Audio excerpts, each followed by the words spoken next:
ठीक है, तो आगे स्टार्ट करते हैं। डेटा लिंक लेयर को ही कंटिन्यू करेंगे। तो डेटा लिंक लेयर आपका लेयर 2 है ओएसआई मॉडल का, या फिर आप टीसीपी/आईपी मॉडल कह लो, उसमें भी आपका लेयर 2 पे ही आता है ये। तो कल हमने देखा था कि डेटा लिंक लेयर ऑलरेडी कल हमने स्टार्ट किया हुआ है। तो it provides a basic means for exchanging data over common local media. जो यहाँ पे rules and regulation mean that means protocols use होते हैं। तो different type of protocols like Ethernet है, triple P, point to point, SDLC होता है, frame relay है आपका, राइट। तो ये आपके अलग अलग सिनेरियोज में अलग अलग प्रोटोकॉल्स का यूज केस है। तो यहाँ पे आप देखोगे तो ये आपका एक नेटवर्क इंटरफेस कार्ड है। इस पे जो इथरनेट का पोर्ट है उस पे आपका इथरनेट प्रोटोकॉल चलेगा। यहीं पे अगर आप ये आपका लैन, बेसिकली लैन पर्पस के लिए यूटिलाइज करोगे। ये आपका एसएफपी मॉड्यूल है। जब आपको इन पोर्ट्स पे, इथरनेट पोर्ट्स पे जब आपको फाइबर ऑप्टिक टर्मिनेट करना होता है तो नॉर्मली पहले आप एक कन्वर्टर लगाते हो। उस कन्वर्टर को ही कहते हैं normally SFP, small form factor pluggable. Then अगर ये देखोगे तो ये एक विक है, वैन इंटरफेस कार्ड। इसमें जो इंटरफेस लगे हैं उसको हम कहते हैं serial interface.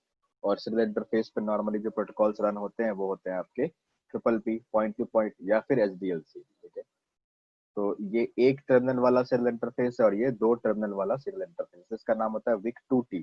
2T means to terminal. ठीक है, Wick 1T means one terminal. तो अब कहता है कि डेटा लिंक लेयर को फर्दर दो पार्ट में सब डिवाइड किया गया है, सब लेयर्स में डिवाइड किया गया है। तो पहला जो सब लेयर है वो है आपका Mac sub layer, media access control कहते हैं। दूसरा है LLC sub layer, logical link control कहते हैं।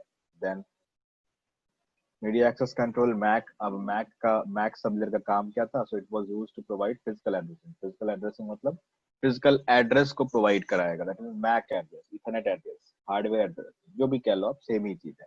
तो अब कहता है मैक एड्रेस प्रोवाइड कराएगा ट्रैफिक में।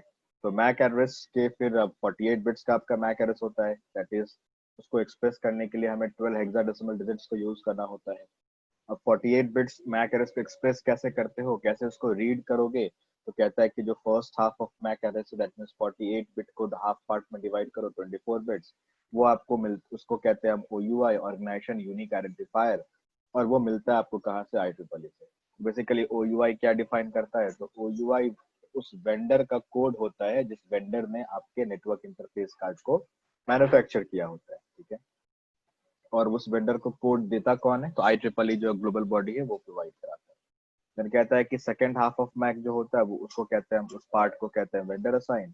और वो वेंडर आपको असाइन, वो लास्ट 24 बिट आपको वही वेंडर असाइन करेगा जिसने आपके मैक नेटवर्क इंटरफेस कार्ड को मैन्युफैक्चर किया होगा। ठीक है, देन जो उसका सेकंड सब लेयर था डेटा लिंक लेयर का, that is known by the name LLC, logical link control. तो अब इसका क्या काम है वो देखते हैं। तो कहता है logical link control provides error detection using Ethernet trailer field.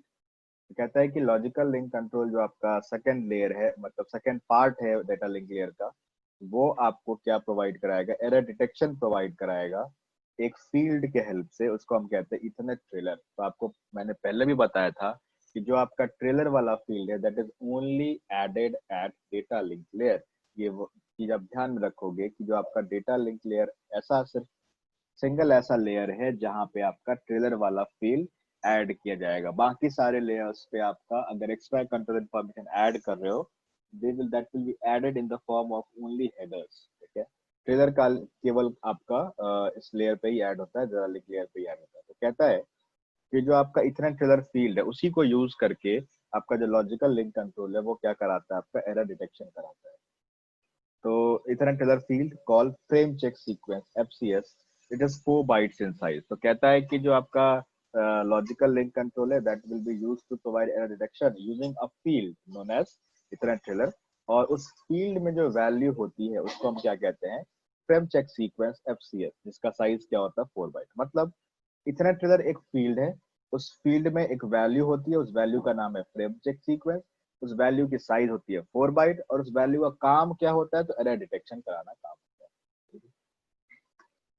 तो FCS field contains a value, ठीक है, दैट इज कैलकुलेटेड। अब ये जो FCS एक वैल्यू है वो कैलकुलेट कैसे होगा? तो कहते हैं कि that is calculated by the source node. Source node mean source device. जिस भी डिवाइस ने आपके ट्रैफिक को ओरिजिनेट किया होगा वही डिवाइस क्या करता है? उस FCS वैल्यू को कैलकुलेट करता है और कहाँ पे प्लेस कर देता है? तो इथरनेट ट्रेलर वाले फील्ड पे प्लेस कर देता है। ठीक है, तो कहता है कि FCS contains a value that is calculated by the source node based on the payload in the frame। Payload का मतलब होता है डेटा।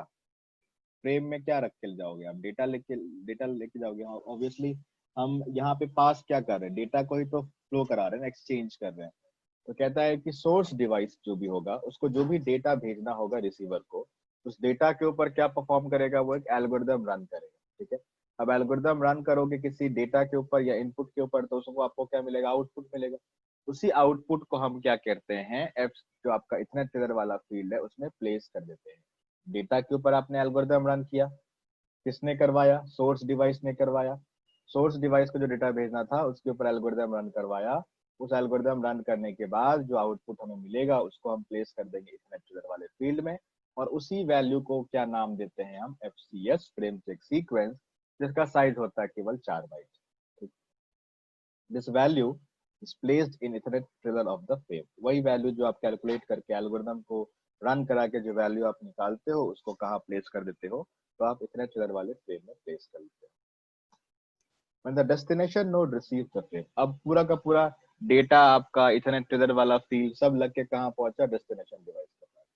अब डेस्टिनेशन डिवाइस क्या करता है, डेस्टिनेशन डिवाइस डेटा को निकालेगा उस फ्रेम से।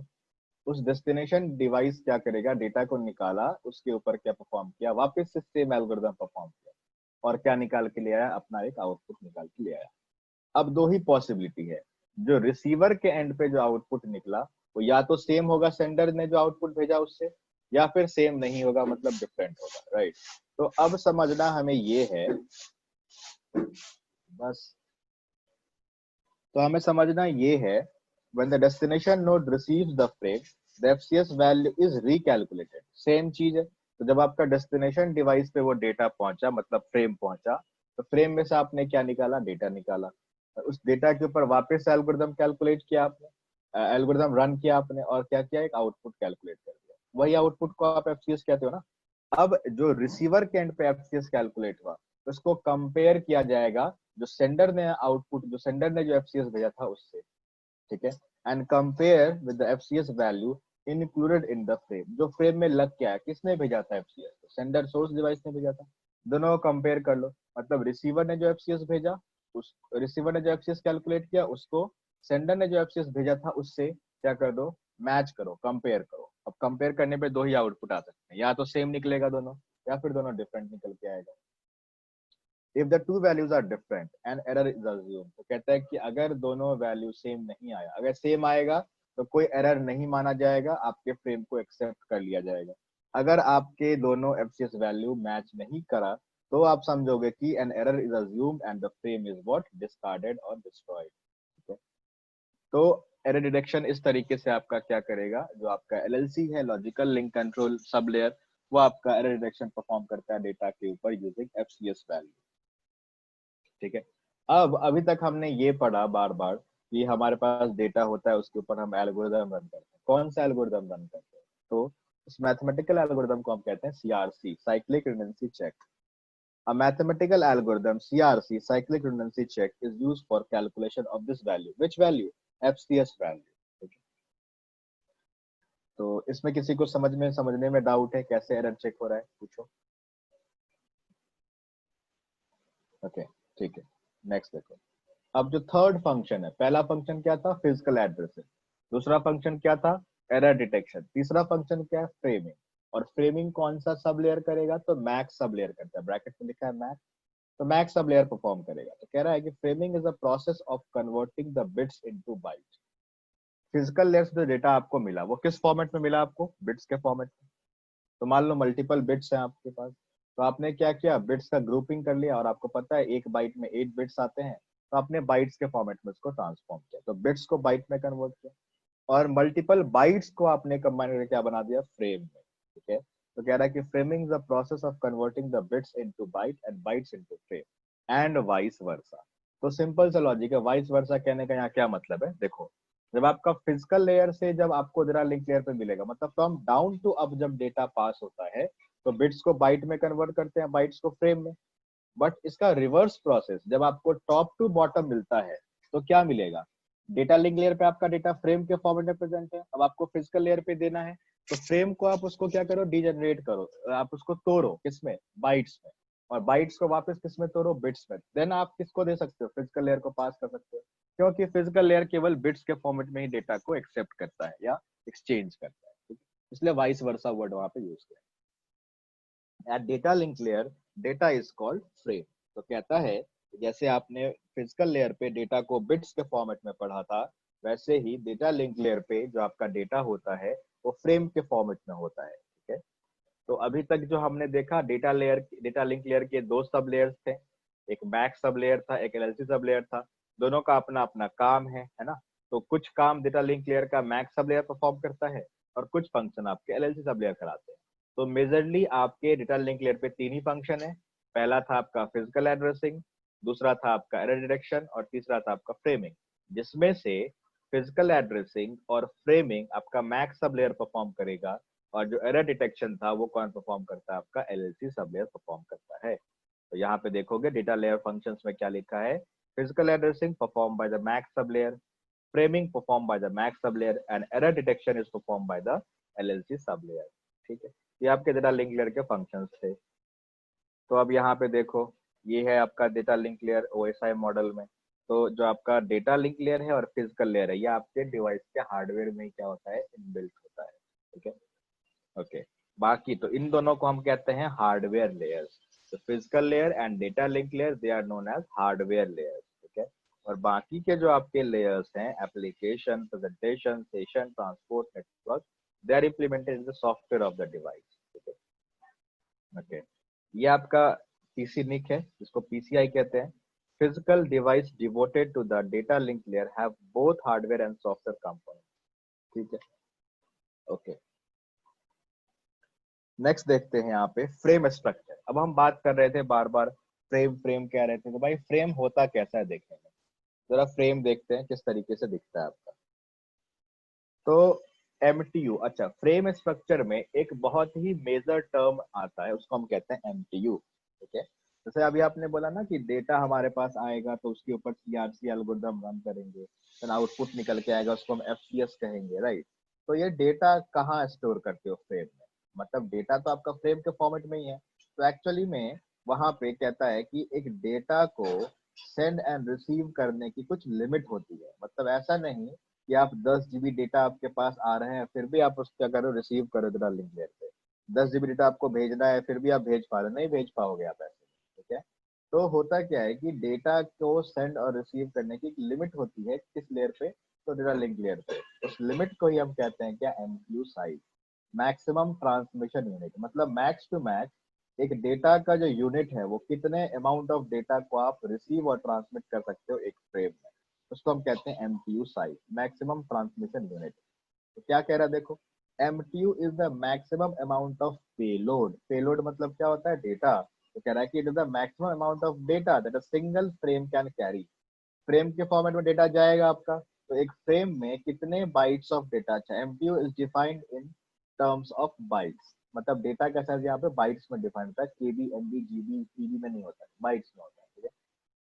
कहता है कि MTU is the maximum amount of data that a single frame can carry, एक फ्रेम में कितने अमाउंट ऑफ डेटा आप लेके जा सकते हो या आप रिसीव कर सकते हो, तो साइज को ही हम क्या कहते हैं, एमटीयू। तो 1500 बाइट होता है इसका मैक्सिमम साइज। तो देखो क्या लिखा है, ये है आपका फ्रेम का पूरा स्ट्रक्चर। अब देखो, फ्रेम में क्या होता है, तीन पार्ट होते हैं मेजरली। एक तो होगा आपका हेडर वाला पार्ट, हेडर तो ऐड करेंगे ना, और अभी आपने पढ़ा कि हम डेटा लिंक लेयर पे एक एडिशनल कंपोनेंट ऐड करते हैं, उसको कहते हैं ट्रेलर, जो कि केवल डेटा लिंक लेयर पे ही ऐड होता है। तो ये लास्ट में देखो, ये हो गया आपका हेडर, जो लेफ्ट हैंड साइड है, जो लिखा है वहाँ पे मैक हेडर 14 बाइट्स का, ये दिख रहा है, ये देखो, ये पूरा का पूरा आपका एक एक फ्रेम है, ठीक है? उस फ्रेम में तीन कंपोनेंट है, एक ये कंपोनेंट हो गया पूरा का पूरा आपका, एक ये बीच वाला कंपोनेंट हो गया, और एक ये थर्ड वाला कंपोनेंट ये हो गया। तो सबसे लेफ्ट हैंड साइड है वो क्या कहलाता है, आपका मैक का हेडर कहलाता है, जो डेटा के लेफ्ट हैंड साइड में होता है उसको आप कहते हो मैक हेडर।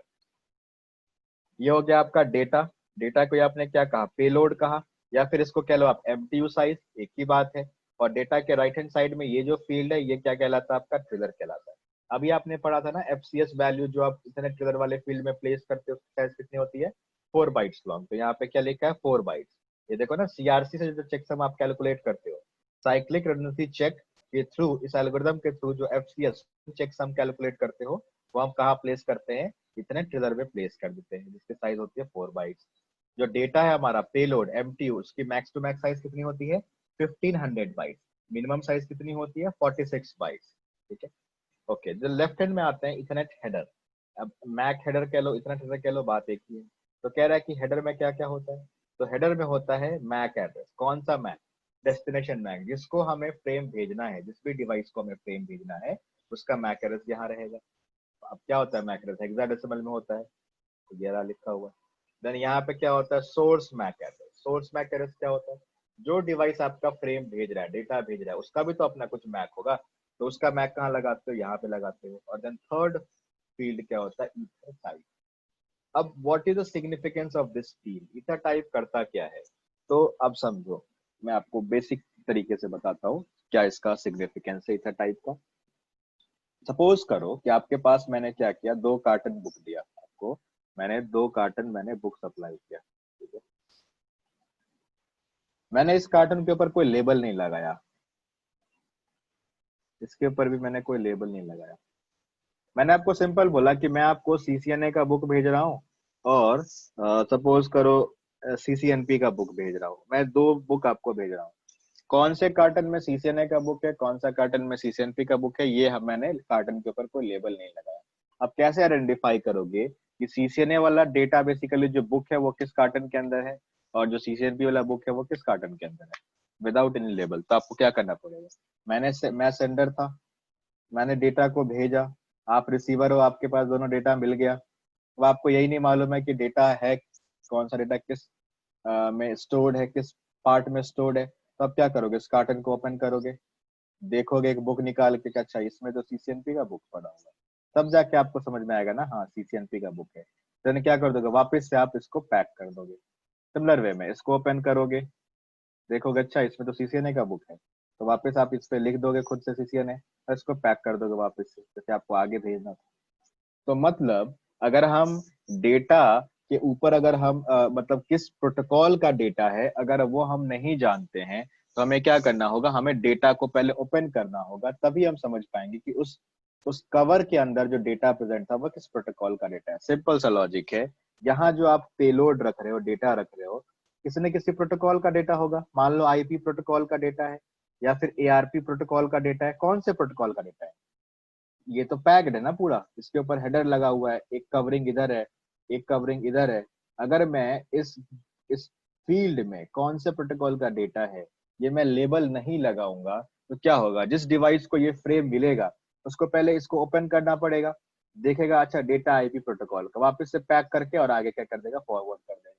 तो ये काम तो आपका थोड़ा हेक्टिक हो जाएगा कि आपके पास डेटा आया, फिर आपने उस कार्टन को ओपन किया, मतलब ये पूरा का पूरा फ्रेम को आपने ओपन किया, देखा अच्छा ये प्रोटोकॉल का डेटा है, देन आप उसको वापस से पैक करोगे और आप उसको क्या कर दोगे, भेज दोगे। तो कवर को हटाने का मतलब है डिकैप्सुलेट कर रहे हो, डेटा चेक कर रहे हो किस प्रोटोकॉल का है, वापस उसको पैक कर रहे हो, मतलब वापस से इनकैप्सुलेट कर रहे हो, देन आप आगे भेज रहे हो। तो हर एक स्टेप पे अगर ये परफॉर्म होगा कि पहले आएगा तो डिकैप्सुलेट करेंगे, देन देखेंगे डेटा किस प्रोटोकॉल से बिलोंग करता है, देन उसको हम आगे वापस इनकैप्सुलेट करके आगे भेजेंगे, तो वो थोड़ा टाइम टेकिंग प्रोसेस हो जाएगा, हेक्टिक हो जाएगा, और ये फिजिबल टास्क नहीं है। तो हम क्या करना चाहेंगे, अगर मैंने पहले ही यहाँ पे लेबल लगा दिया होता कि हाँ इस कार्टन के अंदर सीसीएनपी का बुक है, इस कार्टन के अंदर सीसीएनए का बुक है, so no there was no need to open the box, right. उसी तरीके से इस डेटा, इस फील्ड में, पेलोड वाले फील्ड में किस प्रोटोकॉल का डेटा है, अगर उसका लेबल हम लगा दें, तो क्या हमें बार बार इनकैप्सुलेट डिकैप्सुलेट करने की जरूरत पड़ेगी, नहीं पड़ेगी। तो basically this ether type field defines which protocol has been encapsulated in this field, in this data। मतलब आपने किस प्रोटोकॉल का डेटा को इनकैप्सुलेट कर रखा है, वो कैसे मालूम चलता है आपको, ईथर टाइप से मालूम चलता है। समझ में आया ईथर टाइप का मतलब, या नहीं समझ में आया, पूछो जरा एक बार। समझ गया। बाकी लोग, अरे जब पूछता सर हूँ तो समझ गया। एक बार कंफर्म कर दिया करो कि हाँ आ गया या नहीं आया, ठीक है। ओके, तो वही चीज है। अब ईथर टाइप बेसिकली क्या डिफाइन करेगा, आपका एक लेबल की तरह काम करता है for the data, for the data, for the data, मतलब प्रोटोकॉल के लिए कौन सा प्रोटोकॉल आपने इस डेटा वाले फील्ड में इनकैप्सुलेट किया हुआ है, ये डिफाइन कौन करता है, ईथर टाइप। तो जो कॉमन ईथर टाइप वैल्यूज है, अब इसमें या तो आपने IPv4 का डेटा इनकैप्सुलेट किया होगा, या फिर आपने यहाँ पे IPv6 का किया होगा। अब ये तो मेजर है ना आपका आईपी जो यूज करते हैं, तो V4 के फॉर्मेट में, V6 के फॉर्मेट में, और उसके बाद और भी मल्टीपल होते हैं प्रोटोकॉल्स, बहुत सारे प्रोटोकॉल्स हैं, कितने याद करोगे आप। तो मेजरली मैं IPv4 और IPv6 का आपको बता देता हूँ। अगर आपके डेटा, और यहाँ पे मैं लिख देता हूँ ईथर टाइप, तो अगर आपका डेटा IPv4 का होगा, IP वर्जन 4 का, ईथर टाइप क्या लगेगा, 0x0800। और अगर आपका IPv6 होगा तो क्या लगेगा, 0x86 capital D, capital D. अगर ये वैल्यू आपको कहाँ दिख गया, ईथर टाइप में, तो आप समझ जाओगे कि अंदर किसका डेटा है, तो IPv4 का डेटा है। अगर आपको ये वैल्यू दिखता है कहाँ पे, ईथर टाइप फील्ड में, तो आप समझ जाओगे कि अंदर किस प्रोटोकॉल का डेटा है, तो IPv6 प्रोटोकॉल का डेटा है, राइट। इसको लिख लो, स्क्रीनशॉट लेना, स्क्रीनशॉट ले लो फटाफट। लिख लिया सभी ने? ओके, ठीक है, मैं मिटाता हूँ फिर। नेक्स्ट देखो, तो अब MTU की बात करते हैं। तो कह रहा है कि MTU वेयर कॉमनली यूज्ड, तो कहता है कि बहुत सारे टेक्निक होते हैं, बहुत सारे आपके प्रोटोकॉल्स हैं, उनमें MTU साइज हम अलग अलग रखते हैं। तो हमने क्या पढ़ा, लेयर 2 पे कौन कौन से प्रोटोकॉल चलते हैं, केवल ईथरनेट हमें पढ़ना है, और हमें क्या पढ़ना है, ट्रिपल पी पढ़ना है, बाकी से तो हमें कोई मतलब ही नहीं है। तो ईथरनेट के केस में भी जो MTU है वो कितना है, 1500, और ट्रिपल पी के भी केस में आपका MTU कितना है, 1500। बाकी आपको पढ़ने की जरूरत नहीं है। मैं इसमें ये चार्ट देख केवल इतना बताया गया है कि MTU size can vary as per different protocols. अगर आप इथरनेट प्रोटोकॉल यूज करते हो तो MTU साइज 1500 होगा, आप ट्रिपल पी प्रोटोकॉल यूज करते हो तो MTU साइज 1500 होगा। हो सकता है MTU का साइज बढ़ जाए, राइट, तो वो अलग अलग प्रोटोकॉल्स में आपका बढ़ भी सकता है। केवल आपको दो ही पढ़ना है, इसलिए केवल दो ही का यहाँ पे मेंशन किया गया, बाकी हटा दिया गया। ठीक है, ओके। अब बात हम करते हैं कि इनकैप्सुलेशन एंड डीकैप्सुलेशन डोंट फॉरगेट। तो कहता है कि मान लो इस पीसी से हमें ट्रैफिक यहाँ तक पहुंचाना था, ठीक है, तो आपने क्या किया होगा, आपने क्या किया होगा, सभी के बीच में एक मीडिया लगाया होगा इंटरकनेक्शन करने के लिए। तो मान लो मैं यहाँ पे क्या करता हूँ, केबल कनेक्ट कर देता हूँ, ठीक है। मान लो ऐसे केबल्स कनेक्टेड है आपके। अब देखो, इसका अपना, इस पीसी का कुछ ना कुछ मैक होगा, इस इंटरफेस पे जहाँ पे केबल लगा उसका अपना मैक होगा, इस इंटरफेस का अलग मैक होगा, इसका अलग मैक होगा, इसका अलग, इसका भी अलग, इसका भी अलग, और फाइनली इस पीसी का मैक अलग होगा। सपोज करो इसका मैक एड्रेस है A, इस इंटरफेस का जो पीसी का निक है, राउटर के इंटरफेस का मैक है B, इसका मैक है C, इसका मैक है D, इसका मैक है E, इसका मैक है F, इसका मैक G। लिख सकते हैं क्या यहाँ पे? हम्म, अरे MAC address 0 to 9 A to F ही होता है ना, जी कैसे लिख दोगे? 1 2 कर दिया, हेक्साडेसिमल है तो ठीक है। तो अब मान लो ट्रैफिक आपका कहाँ पे है, पीसी, ये जो आपका पीसी ए है, जिसका मैक एड्रेस ए है, ये वाला पीसी पे आपका, ये आपका सोर्स है और ये आपका डेस्टिनेशन है, ठीक है। तो अब ट्रैफिक का फ्लो कैसे कैसे होगा समझना। तो डेटा के ऊपर आपने एप्लीकेशन लेयर पे एक प्रोटोकॉल आपने यूज किया HTTP ब्राउजर पे, तो उसका आपने हेडर लगा दिया। देन आपने उसके ऊपर ट्रांसपोर्ट लेयर पे TCP यूज किया। ये सब भी हम डिस्कस करेंगे, ये तो आगे जैसे जैसे लेयर आपका आगे फॉरवर्ड होगा तो आपको समझ में आता जाएगा TCP कैसे होता है, क्या यूज होता है। तो HTTP का हेडर लगाया, TCP का हेडर लगाया, IP का हेडर लगाया नेटवर्क लेयर पे, और आपने डेटा लिंक लेयर पे हेडर और टेलर दोनों लगा दिया। और ट्रैफिक आपने किसको दिया, तो आपने अपने जो आगे का डिवाइस था, आपका गेटवे था बेसिकली, आपने राउटर के इंटरफेस बी पे भेज दिया।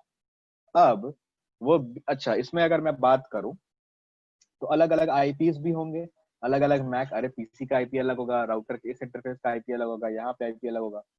तो जब इस पीसी ने इस राउटर को फॉरवर्ड किया ट्रैफिक, तो पहले राउटर चेक करेगा, जब उसके इंटरफेस पे रिसीव होगा ट्रैफिक, तो वो चेक करेगा कि क्या ये जो फ्रेम मुझे मिला, क्या वो मेरे लिए था। तो जो सबसे पहला, जो उसने सबसे लास्ट में जो उसने हेडर लगाया, उसको सबसे पहले हटाएगा। तो जरा लिंक लेयर को उसने पहले चेक किया, तो क्या करेगा, जब रिसीव होता है आपका कोई फ्रेम, तो आप क्या करते हो उसको, डिकैप्सुलेट करोगे और इस हेडर में क्या इंफॉर्मेशन मिलेगी आपको? डेस्टिनेशन मैक होता है, सोर्स मैक होता है, और क्या होता है आपका ईथर टाइप, यही होगा ना। तो क्या चेक करेगा वो? चेक करेगा कि जो फ्रेम आया उसमें डेस्टिनेशन मैक क्या लगा था। अगर बी लगा होगा तो ये राउटर क्या समझ जाएगा? फ्रेम मेरे लिए ही था। समझ में आया?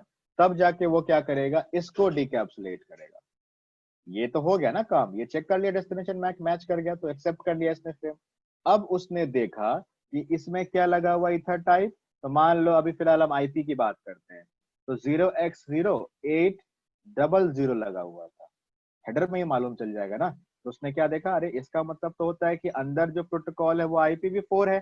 तो ये क्या करेगा, ये राउटर अपने IPv4 प्रोसेस को दे देगा कि कहेगा कि चलो अब अगला जो आपको डिकैप्सुलेट करना है, अगले इंफॉर्मेशन को देखना है, वो किसको हैंडओवर कर देगा? ये राउटर अपने IPv4 प्रोसेस को हैंडओवर कर देगा। तो जैसे ही IPv4 प्रोसेस ने देखा कि भाई आईपी तो मेरा नहीं है, इस इंटरफेस का आईपी नहीं है, मतलब ये आईपी पैकेट मेरे लिए नहीं बना, तो वो क्या करेगा? राउटर आगे फॉरवर्ड करेगा। तो राउटर आगे फॉरवर्ड जब करेगा तो यहाँ वाला काम तो हो गया। अब ये तो आपने पूरा ओपन कर दिया ना इसको, तो जब आपके लिए था नहीं तो आपको आगे भेजना पड़ेगा। आगे भेजने से पहले क्या करोगे? जो आपने कवरिंग हटाया वापस से रीपैक तो करोगे। तो जब आप पैक करोगे उसका मतलब क्या होता है? उसका मतलब होता है वापस से क्या करना? इनकैप्सुलेशन परफॉर्म करना। पुराना वाला इंफॉर्मेशन आपने हटा दिया और नया वाला इंफॉर्मेशन ऐड करोगे तब तो आप आगे से भेजोगे। तो नए वाले इंफॉर्मेशन का मतलब क्या है? नए वाले इंफॉर्मेशन का मतलब ये है, देखो।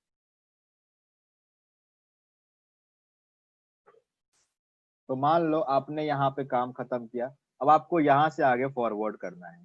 तो जब आप यहाँ से फॉरवर्ड करोगे, राउटर जब आगे फॉरवर्ड करेगा तो सोर्स मैक तो इस बार इसका सी हो जाएगा ना, जब इस इंटरफेस से भेजेगा तो। और डेस्टिनेशन मैक क्या हो जाएगा? डी। पहले सोर्स मैक क्या लग के आया था? ए। और डेस्टिनेशन मैक क्या लग के आया था? बी।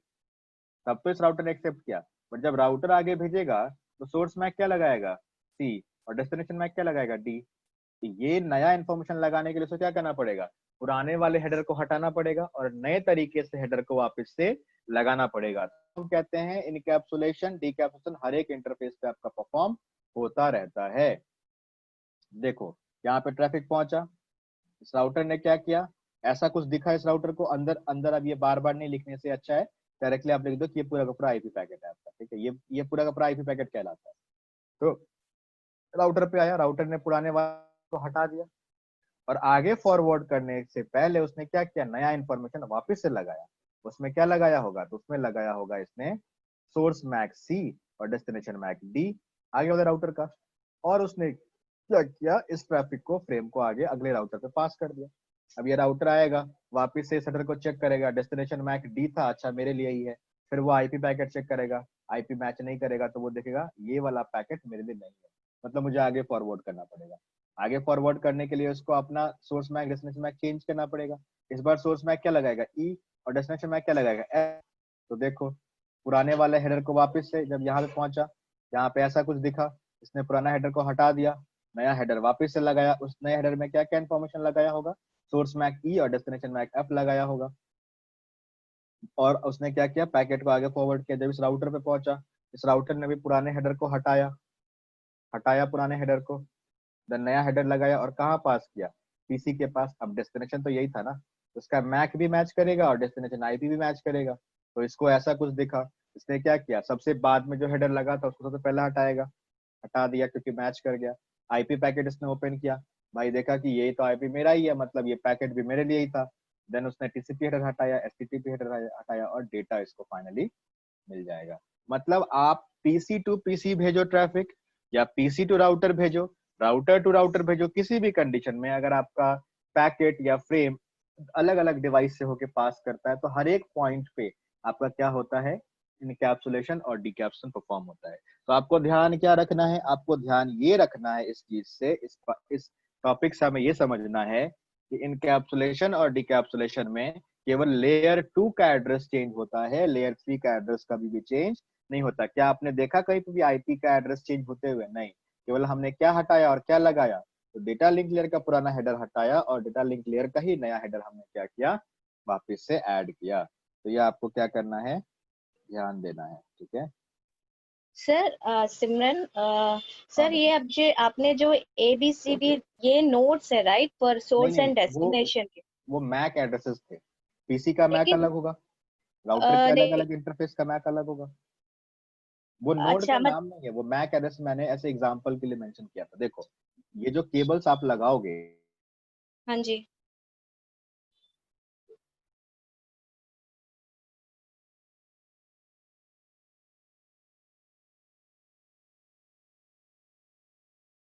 टू राउटर के इंटरफेस अटैच करोगे, देन राउटर के पास अगर अलग अलग इंटरफेसेस होते हैं तो अलग अलग मैक होंगे उस पे।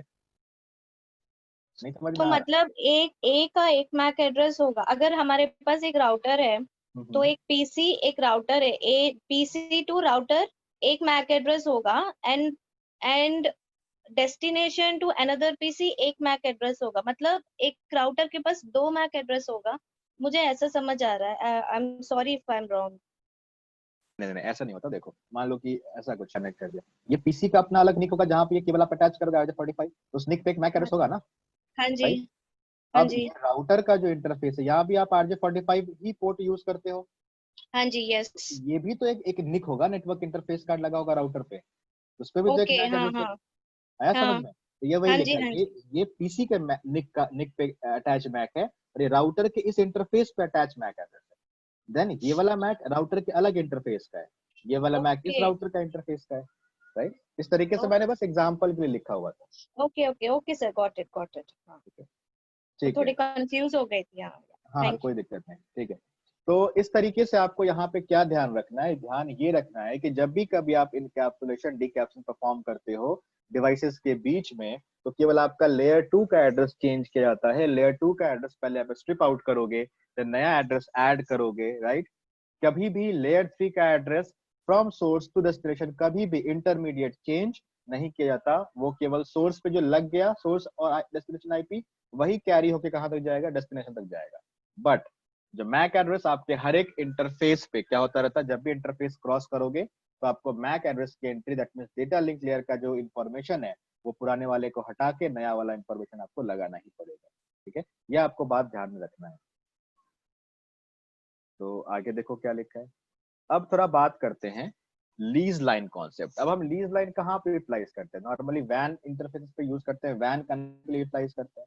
तो अभी तक जो हमने पढ़ा वो डेटा लिंक लेयर पे हमने लैन पढ़ा। अब डेटा लिंक लेयर पे हम अलग प्रोटोकॉल्स, देखो अभी जो हमने पढ़ा, क्या पढ़ा था हमने? डेटा लिंक लेयर पे हम अलग अलग टाइप ऑफ प्रोटोकॉल्स यूज करते हैं। तो एक हमने क्या देखा था?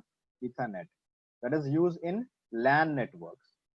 ठीक है, और जो आप ये पढ़ते हो ट्रिपल पी या फिर SDLC, they are use in वैन नेटवर्क्स। ठीक है, तो हमने लैन तो कवर कर लिया। तो हमें देखना है कि डेटा लिंक लेयर पे ये जो प्रोटोकॉल्स है, वैन प्रोटोकॉल्स, वैन नेटवर्क, वो कैसे आपका काम करता है। ठीक है, तो देखो, तो लीज लाइन कॉन्सेप्ट, वैन इंट्रोडक्शन दिया है। लेयर 2 पे जो वैन प्रोटोकॉल्स है उनके बारे में हमें थोड़ा सा देखना है। तो लीज लाइन का बेनिफिट ये होता है कि आपको डेडिकेटेड बैंड मिलता है, दोनों साइड सेम स्पीड मिलेगा, जल्दी फ्लक्चुएट नहीं होता है, always on both direction, right? क्योंकि इसमें आप क्या करते हो, कुछ आप क्या कहोगे, क्लाइंट और आपका जो ISP होता है, वहां पे आप एक बॉन्ड साइन करते हो कि minimum CIR rate, information rate ये मिलेगा, एक्सेस रेट ये मिलेगा, तो कहते हो ना आप सर्विस लेवल एग्रीमेंट ऐसे कहते हो नॉर्मली आप। ठीक है, तो साइन करते हो, तो इससे आपको थोड़ा सा बेनिफिट मिलता है, कॉस्टलियर भी है तो आपको सर्विस भी वैसा ही मिलता है, राइट? यहाँ पे देखोगे, सपोज करो ऐसा कुछ है, अरे यार, तो यहाँ अगर देखोगे, सपोज ये आपका एक बिल्डिंग है, तो आगे चला गया, ये देखो, तो मान लो कि ये आपका एक साइट 1 है जहां तक, ये आपका एक साइट 2 है, और बीच में आपका मान लो ISP का सेटअप है। तो अब देखो, यहाँ पे आपका लैंड डिवाइस है, स्विच लैंड स्विच से कनेक्टेड है, और ये आपका एज राउटर है। ठीक है, जो आपका कस्टमर साइट था, कस्टमर प्रेमिसेस एंड पे आपका एज डिवाइस है। सिमिलर वे में ये भी आपका यहाँ पे एज डिवाइस है। ठीक है, और ये आपका लैन है पूरा का पूरा। तो यहाँ जो आप प्रोटोकॉल यूज करोगे, वो कौन सा यूज करोगे? 802.3। मतलब यहाँ आपका लैन में, लेयर 2 पे लैन में कौन सा प्रोटोकॉल चलता है आपका? इथरनेट। इथरनेट में भी दो होते हैं, wired Ethernet and wireless Ethernet. तो आपका जो IEEE 802.3 होता है, वो क्या सिग्निफाई करता है आपका? वायर्ड इथरनेट को सिग्निफाई करता है। तो देखो जो आपका यहाँ पे डेटा था उसके ऊपर जो आपने हेडर लगाया लेयर 2 का, वो कौन से प्रोटोकॉल का हेडर है? तो 802.3 मतलब इथरनेट का हेडर लगाया, और ट्रिगर भी किसका लगाया? इथरनेट का लगाया। क्यों? क्योंकि ये कैसा नेटवर्क है आपका? लैन नेटवर्क है। तो लैन नेटवर्क के लिए कौन सा प्रोटोकॉल यूज करते हो आप? इथरनेट प्रोटोकॉल यूज करते हो। अब जब यहाँ पे हम बात करें, मान लो यहाँ पे आईएसपी का सेटअप था और आपने एक लीज लाइन लिया, ठीक है, सीरियल कनेक्शन, इसको हम कहते हैं सीरियल कनेक्शन। अगर आपने वो सिंबल देखा होगा जो हमने डे 1 में कवर किया था, सिंबल्स थे ना कुछ जो हमने इंट्रोड्यूस किया था, क्लाउड था वहां पे, लैन था, वो सब अगर आप यहाँ पे देखोगे तो देखो यहाँ कि ये आपका सीरियल कनेक्शन है, ठीक है। तो सीरियल कनेक्शन, सीरियल इंटरफेस, ये इसको हम कहेंगे सीरियल इंटरफेस।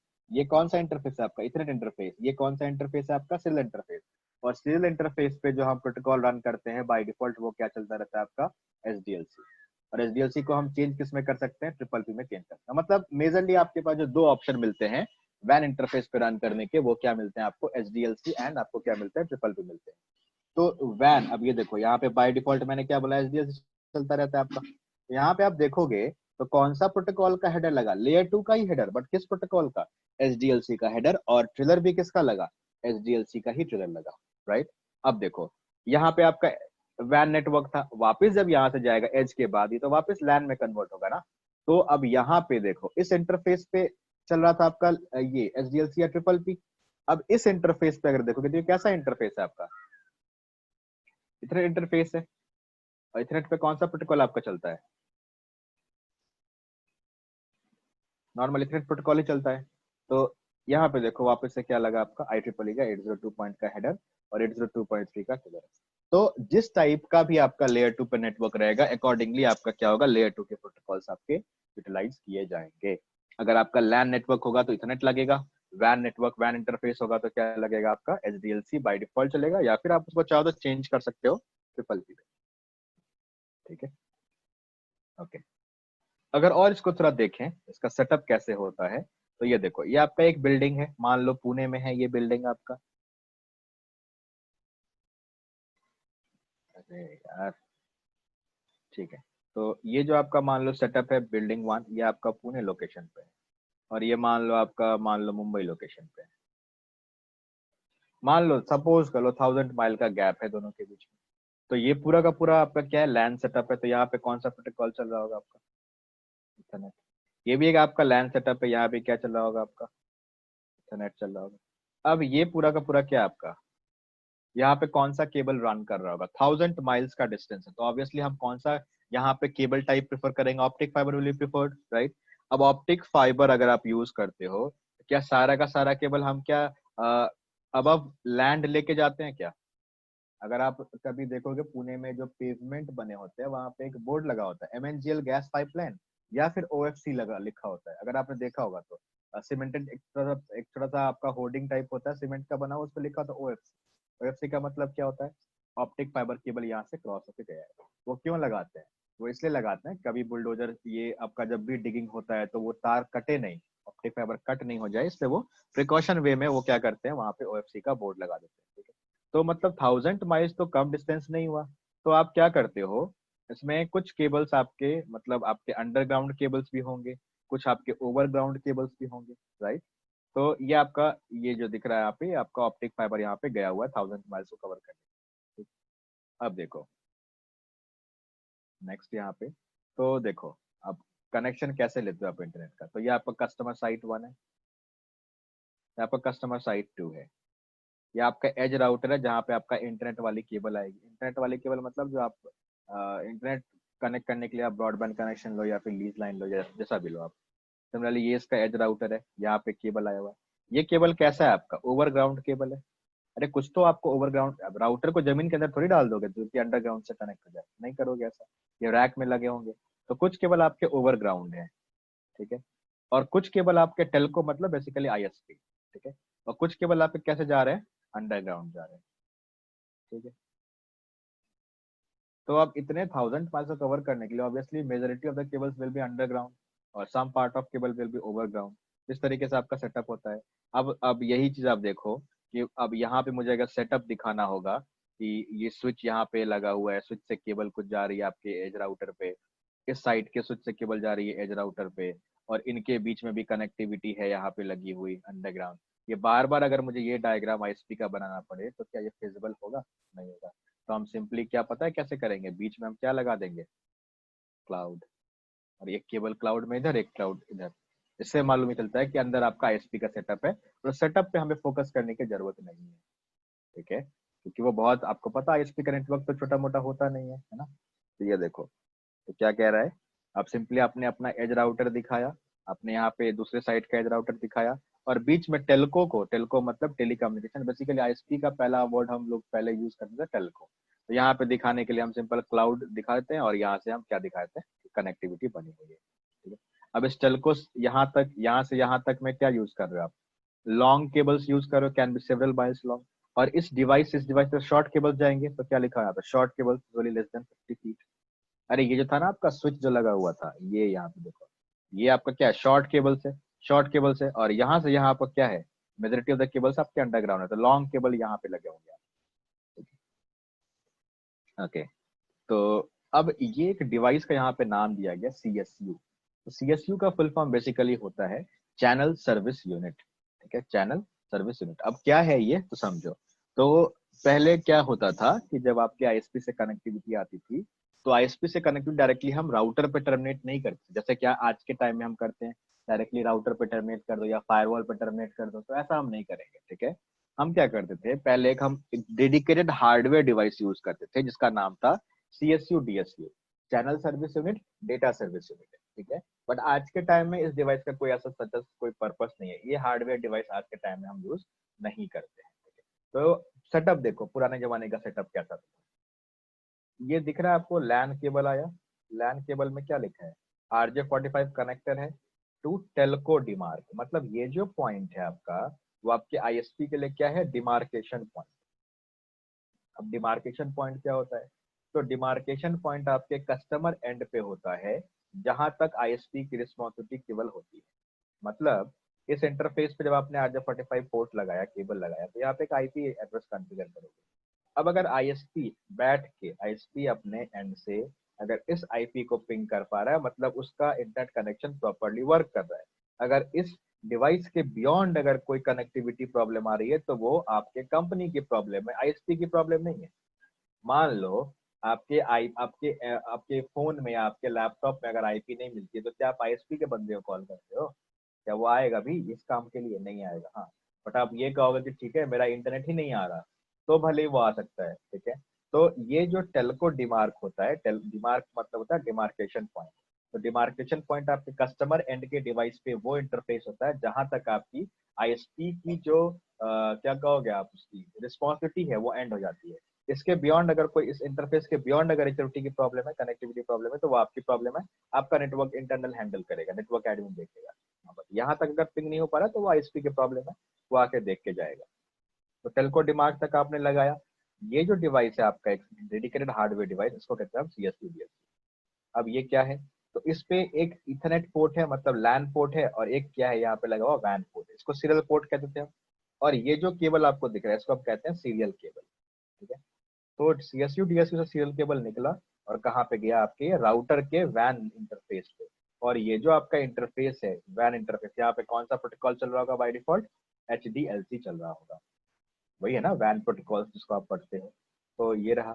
अब ये राउटर पे आ गई इंटरनेट केबल, राउटर से आपके मान लो स्विच पे केबल डालनी है, तो ये आपने टू 10x100 इथरनेट पोर्ट, यहाँ से एक स्विच कनेक्टेड होगा इधर लगा हुआ, वहां से एंड डिवाइस होंगे लगे हुए। इस राउटर को मैनेज करने के लिए आपने क्या लगाते हो, कंसोल केबल लगाते हो। राउटर को पावर देने के लिए क्या आपका ACDC रैपर लगा हुआ है। आज के टाइम में ये डिवाइस का कोई यूज नहीं है। ये जो केबल पहले हम यहाँ पे डिमार्क कर रहे थे, वो डायरेक्टली हम राउटर के इंटरनेट पोर्ट पे डिमार्क करेंगे या ऑप्टिक फाइबर पोर्ट पे डिमार्क करेंगे। ठीक है, ना तो ये केबल आज के टाइम में यूज होता है, ना तो ये डिवाइस आज के टाइम में यूज होता है। समझ में आया ये चीज, ये सेटअप कैसा है? कोई डाउट है यहाँ तक तो पूछो एक बार। क्लियर। Okay. तो अब देखोगे यहाँ पे, तो इंटरनेट एक्सेस लिंक ऑप्शंस कैसे कैसे लेते हो, या आपका मान लो आईएसपी है तो आप कनेक्टिविटी लीज लाइन के थ्रू ले सकते हो, राइट। अब लीज लाइन होगा तो आप किसका हेडर लगाओगे, वैन प्रोटोकॉल का हेडर। ट्रेलर किसका लगाओगे, वैन प्रोटोकॉल का। अब लीज लाइन कहाँ प्रेफर होता है, तो इंटरप्राइज नेटवर्क में प्रेफर होता है। घर के लिए कभी हम लीज लाइन नहीं लेते, नॉर्मली प्रेफर नहीं करते, बहुत पैसे हैं तो ले लो, ठीक है। देन अगर हम डीएसएल मॉडेम की बात करें तो वहां पे भी देखो इंटरनेट है तो आपका वैन इंटरफेस होगा, वैन प्रोटोकॉल यूज करोगे। डीएसएल मॉडल कब हम यूज करते हैं, सोहो नेटवर्क के लिए प्रेफर करते हैं, स्मॉल ऑफिस, होम ऑफिस। घर के लिए डीएसएल मॉडेम के थ्रू ले लिया, ठीक है। देन केबल के लिए अगर बात करोगे तो केबल आपका ब्रॉडबैंड केबल, ये भी आपका स्मॉल ऑफिस, होम ऑफिस। छोटा सा ऑफिस है उसके लिए भी यूज कर सकते हो, छोटा सा घर है आपका अपने पर्सनल यूज के लिए आप ये भी यूज कर सकते हो। बट तीनों में अगर आप देखोगे तो डेटा के ऊपर हेडर और टेलर किसका लग रहा है, वैन प्रोटोकॉल का, एसडीएलसी प्रोटोकॉल का हेडर, एसडीएलसी प्रोटोकॉल का ही टेलर आपका लगाया जाएगा। तो ये एक्सेस लिंक ऑप्शन से किस किस तरीके से आप इंटरनेट की कनेक्टिविटी ले सकते हो। डीएसएल क्या है, तो basically digital subscriber line, DSL creates a relatively short high speed WAN link between a customer and an ISP।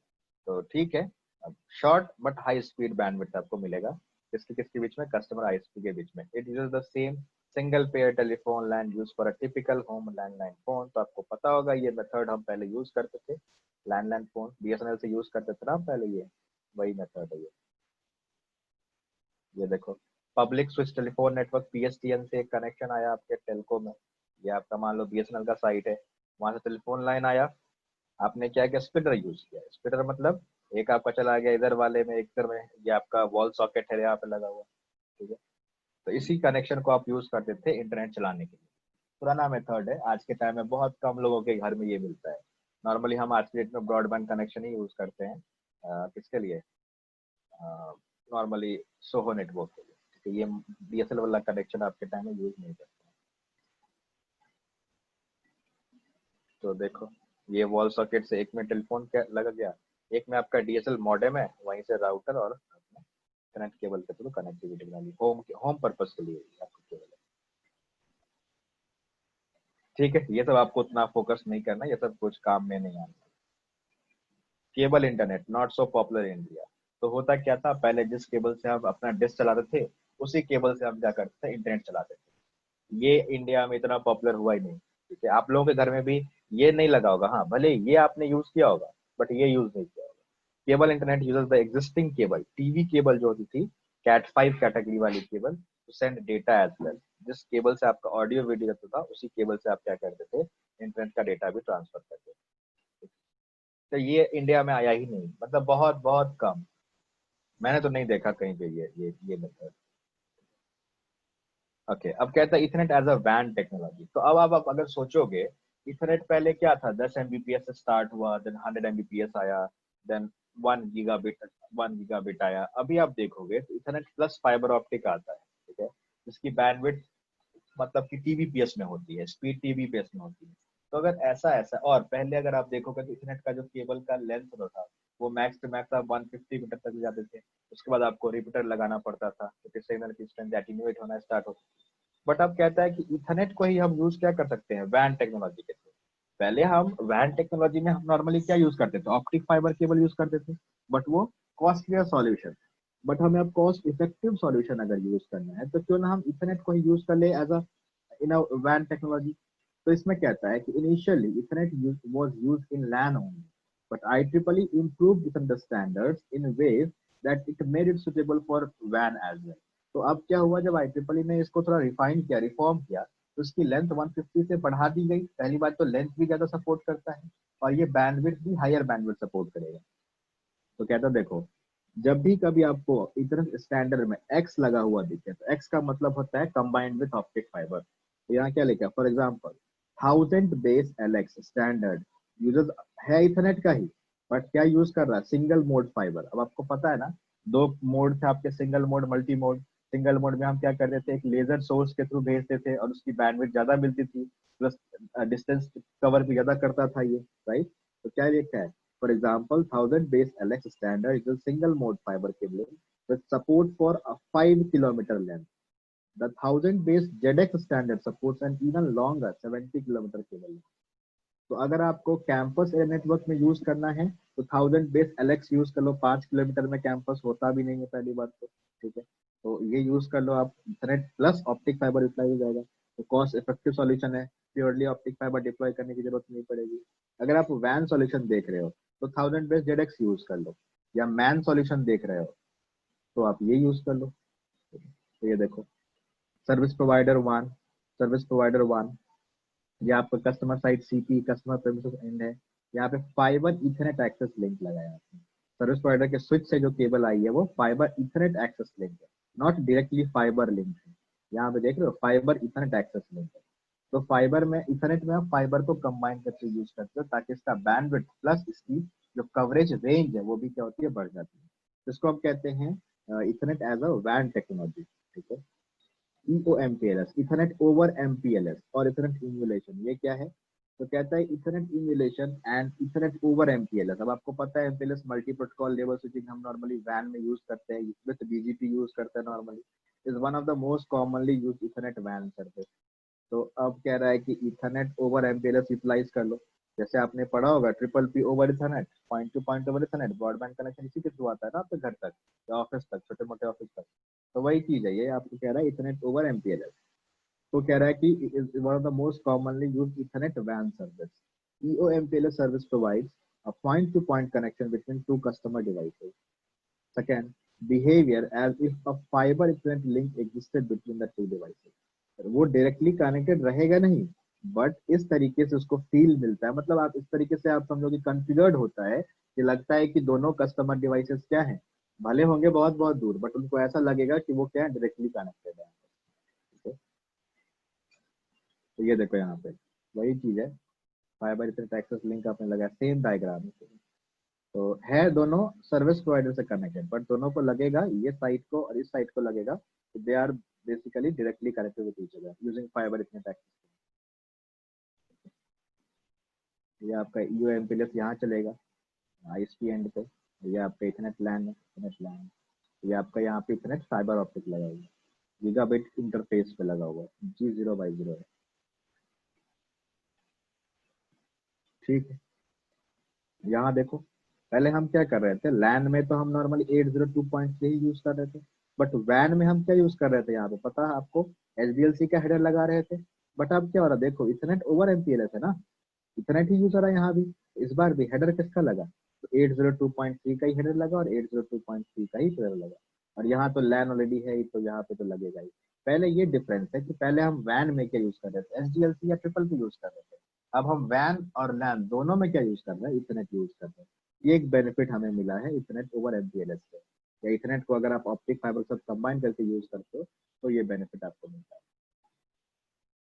Series versus multi access में क्या है, तो serial interfaces don't have Mac address. Serial interfaces वो होते हैं जहाँ पे आप नॉर्मली वैन इंटरफेस को टर्मिनेट करते हो, वैन वैन लिंक्स को टर्मिनेट करते हो, जहाँ पे आपका by default SDLC protocol run करता है, या फिर ट्रिपल ही चला पाते हो आप। तो ये देखो आपका, ये आपका क्या है, वैन कनेक्शन है ना, ISP है, यहाँ पे इंटरनेट है, यहाँ से आप इंटरनेट कनेक्शन ले रहे हो। तो इस टाइप के सिंबल का मतलब होता है आपका सीरियल कनेक्शन। ठीक है, तो अब ये जो होता है आपका सेल इंटरफेस, उस इंटरफेस पे मैक एड्रेस होता ही नहीं है। अभी ऐसा क्यों, तो सब थोड़ा सा एडवांस टॉपिक है, ये सब आपको तो डिटेल में नहीं जाना है। सिंपल, जैसे इथरनेट इथरनेट आपके इंटरफेस पे मैक एड्रेस होती है, उसी तरीके से तो जस्ट अपोजिट आपका सेल इंटरफेस पे कोई मैक एड्रेस नहीं होता। ठीक है, तो ये आपका पॉइंट टू पॉइंट कनेक्शन माना जाता है इस टाइप का। ठीक है, अगर यहीं पे आप क्या करते हो, एक इथरनेट केबल यूज करके आप डिफरेंट नोड्स को कनेक्ट करते हो, इसको हम मल्टी एक्सेस सेगमेंट मानते हैं।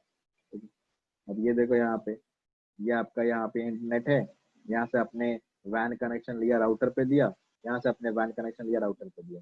तो अब क्या लगेगा, लगेगा कि ये राउटर और ये राउटर आपस आपस में क्या है, डायरेक्टली कनेक्टेड है। तो कह रहा है कि logical point to point connection के थ्रू कनेक्टेड है। Okay. तो ये कुछ आपका अलग अलग टाइप का कनेक्टिविटी है, लैन में कैसे कनेक्ट करते हो, वैन में कैसे कनेक्ट करते हो, वैन के अलग अलग अलग अलग आपके थोड़े से टेक्नोलॉजी आपको दिखाए गए हैं। ठीक है, आज के डेट, पहले के टाइम में हम वैन में नॉर्मली फाइबर ऑप्टिक प्रेफर करते थे, बट आज के टाइम में अगर आप देखोगे तो आपका इथरनेट ही यूज हो जाता है वैन इंटरफेस के लिए भी, वैन कनेक्टिविटी के लिए। ठीक है, ओके, देन ट्रांसमिशन टाइप की बात करें तो जो हम ट्रांसमिट करते हैं डेटा या रिसीव करते हैं डेटा, तो वो आपके टोटल 3 टाइप से होता है। Simplex transmission, one way and one way only. मतलब या तो आप क्या कर पाओगे, रिसीव, या फिर आप क्या कर पाओगे, ट्रांसमिट। ठीक है, हाफ डुप्लेक्स ट्रांसमिशन, इधर वे दोनों कर सकते हो, बट नॉट साइमल्टेनियसली। दोनों एक साथ नहीं कर सकते, या तो एक साथ क्या एक बार में क्या करो ट्रांसमिट, या एक बार में क्या कर लो रिसीव कर लो। नेक्स्ट है फुल डुप्लेक्स। फुल डुप्लेक्स में कह रहा है transmission both ways at simultaneously at the same time, transmit भी करो रिसीव भी करो सेम टाइम। तो टू वे स्ट्रीट कह लो, इतने चीजें आपके जो होते हैं वो फुल डुप्लेक्स पे ऑपरेट करते हैं। सीरियल लिंक्स आपके मोस्टली फुल डुप्लेक्स में ऑपरेट करते हैं। हाफ डुप्लेक्स में पहले आपका हब ऑपरेट करता था। हब हमेशा हब एक ऐसा डिवाइस था जो एवरी टाइम हाफ डुप्लेक्स पे ऑपरेट करता था। तो ये आपके कुछ डेटा लिंक लेयर में ट्रांसमिशन जो होते हैं वो आपके ये अलग अलग टाइप्स के यहाँ पे दिखाया गया। तो डेटा लिंक लेयर 2 आपका खत्म है। पूछो इसमें किसी को कुछ पूछना है, कोई डाउट है किसी भी तरीके से देखिए का डाउट तो आप पूछ सकते हो। Any doubt anyone? No sir. ठीक है चलो आगे देखते हैं। तो अब हमने क्या किया,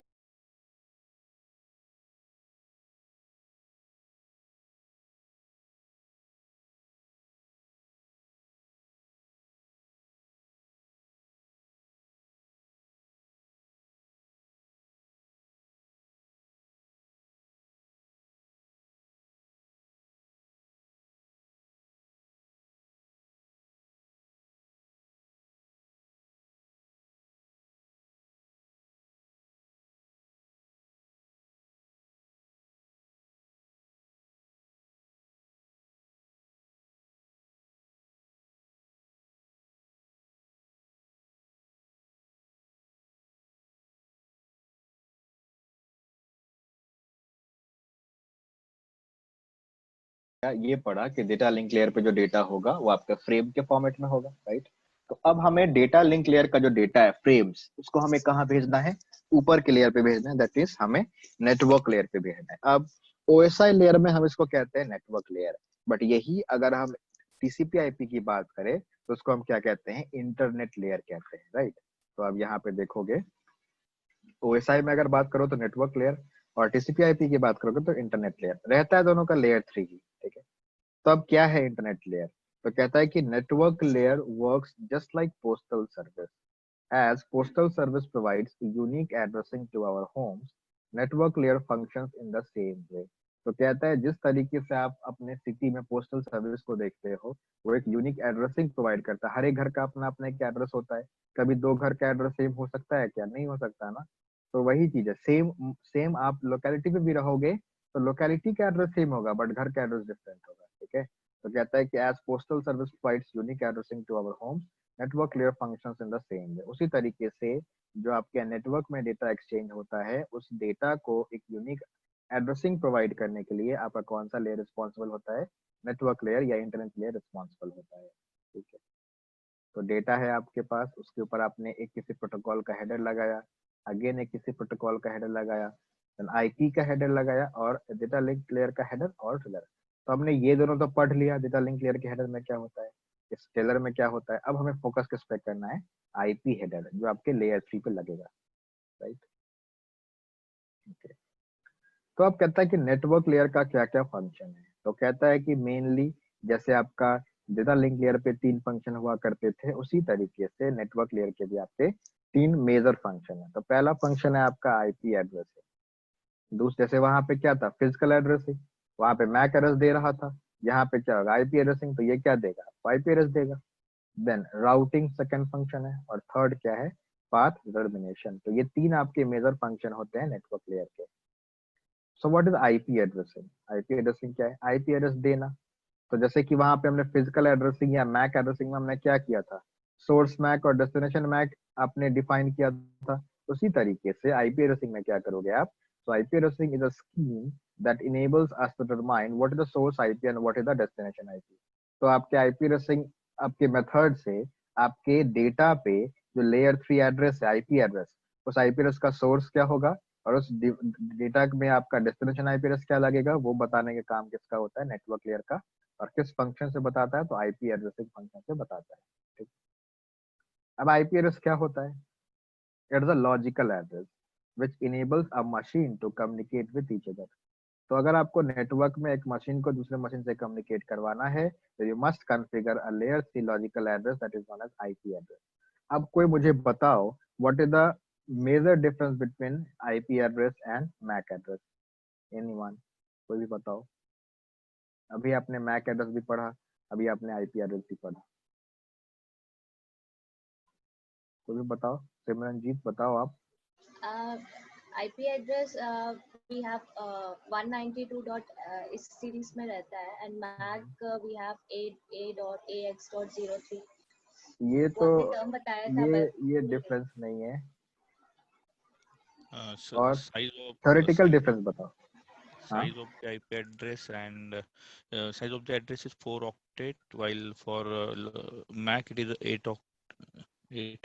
वो साइज नहीं है ना सर, वो तो हम रिप्रेजेंट करते हैं ना उसको 4 ऑक्टेट Okay. के फॉर्मेट में या 8 ऑक्टेट के फॉर्मेट में। देखो मेजर डिफरेंस क्या है मैं बताऊं आपको। मैक एड्रेस आपका फिजिकल एड्रेस होता है जिसको आप चेंज नहीं कर सकते, पहली बात। वो आपके निक पे एम्बेडेड होता है। बट क्या आईपी एड्रेस आप चेंज कर पाते हो? बिल्कुल कर पाते हैं, जो मर्जी आईपी लेना हो ले सकते हैं, राइट। यस इसीलिए यहाँ पे क्या लिखा है, लॉजिकल एड्रेस। कोई फिजिकल एड्रेस वर्ड यूज नहीं किया है। वो फिजिकल एड्रेस केवल कौन सा होता है आपका? MAC address. सेकेंड डिफरेंस, जो मैक एड्रेस था वो किस लेयर पे काम करता है आपका? लेयर 2 पे काम कर रहा था। आईपी एड्रेस किस लेयर पे काम करता है? ओएसआई के लेयर 3 पे काम करता है। तो ये दो आपके मेजर डिफरेंस है जो आप थ्योरेटिकली बता सकते हो। बाकी उसको रिप्रेजेंट कैसे करते हैं, जैसे कि अब एक और डिफरेंस ये हो सकता है जो आप लोगों ने बोला कि मैक एड्रेस आपका रिप्रेजेंट होता है हेक्साडेसिमल फॉर्मेट में, बट आपका आईपी एड्रेस किस फॉर्मेट में होता है? डेसिमल फॉर्मेट में रिप्रेजेंट होता है। ये भी एक डिफरेंस है थ्योरेटिकल, ठीक है। अब उसको मतलब डिफाइन कैसे करते हैं, रिप्रेजेंट कैसे करते हैं, वो एक डिफरेंस नहीं है, ठीक है। तो ये तीन आप मेजर डिफरेंस यहाँ से आप याद कर सकते हो। नेक्स्ट देखो,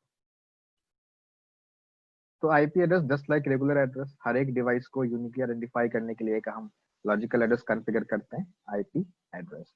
तो मान लो ये लैपटॉप, यहाँ पे इसका आईपी ये है 4 ऑक्टेट में डिवाइड, जैसे कि आप लोगों ने भी बताया। ये एक सर्वर है, उसमें भी 4 आपके ऑक्टेट में ये आईपी डिफाइन है। अब ये देखोगे तो डेसिमल फॉर्मेट में दिख रहा है आपको, राइट। मान लो कुछ ट्रैफिक हमें एक्सचेंज करना है यहाँ से यहाँ, इन दोनों डिवाइस के बीच में। दोनों सेंडर रिसीवर दोनों की तरह काम करेगा। अच्छा, आप लोग को ये तो कंफर्म है ना कि each and every device works in both way.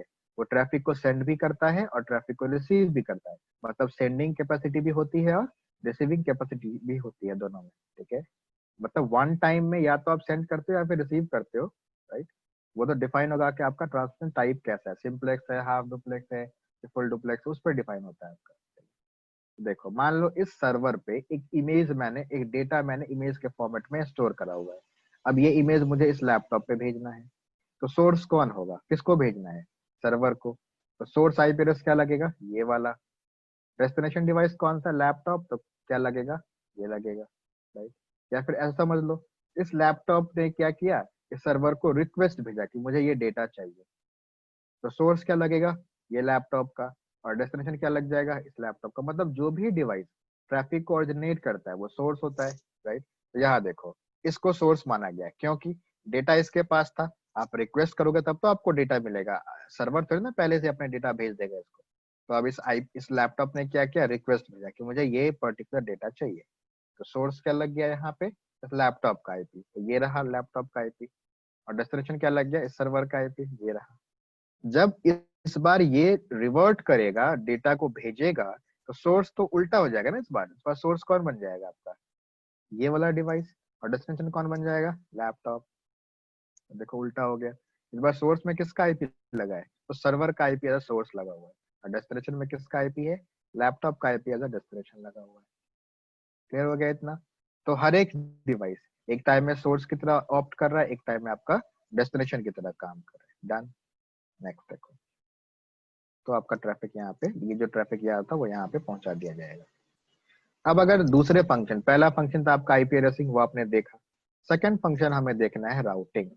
तो राउटिंग क्या है? मान लो आपके इस लैपटॉप से आपको इस सर्वर तक जाना है, और ये सर्वर मान लो आपके इंटरनेट पे पड़ा हुआ है। किसी चीज का सर्वर है, एचटीटीपी का सर्वर है, किसी का भी सर्वर है। ये क्लाउड है, यहाँ पे इंटरनेट है। मान लो इंटरनेट पे 4 राउटर्स कनेक्टेड है फुल मेश फॉर्मेट में, है ना, फुल मेश फॉर्मेट। और इसने क्या कर रखा है, ये हमारा क्लाइंट है, इसने इंटरनेट से कनेक्शन ले रखा है।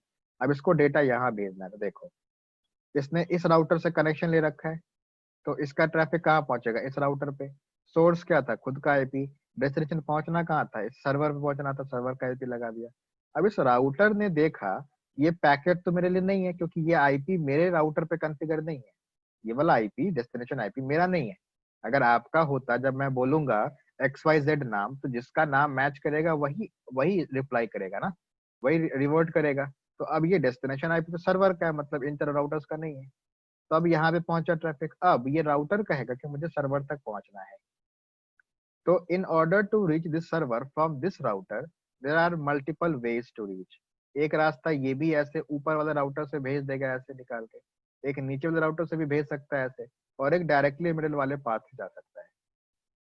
There can be multiple path in order to reach the destination address या destination device. तो कौन सा पाथ चूज करोगे आप बताओ? ऊपर से जाओगे, बीच वाले रास्ते से जाओगे, नीचे वाले रास्ते से जाओगे, किधर से जाओगे आप? तो ये पाथ कैसे आप प्रिफर करोगे, कौन सा पाथ से आपका ट्रैफिक जाएगा, that will be defined with the help of routing. Routing क्या होता है? Basically it is the method in which we transfer a packet from source to destination on the basis of destination IP address. मतलब जो आप routing कराते हो उसमें आप देखते हो कि ट्रैफिक का डेस्टिनेशन क्या है। तो डेस्टिनेशन क्या दिखा आपको, इस राउटर को क्या दिखा? 192.168.10। अब ये देखेगा कि यहाँ तक पहुंचने के लिए मेरे पास तीन रास्ते हैं, कौन सा रास्ता मैं लेके जाऊँ? तो इस राउटर को जो भी बेस्ट पाथ दिखेगा उसके थ्रू ट्रैफिक क्या कर देगा, ये यहाँ तक पहुंचा देगा। तो इसको लगा कि बेस्ट पाथ नीचे से है, तो इसने नीचे से ऐसे ट्रैफिक को भेज दिया।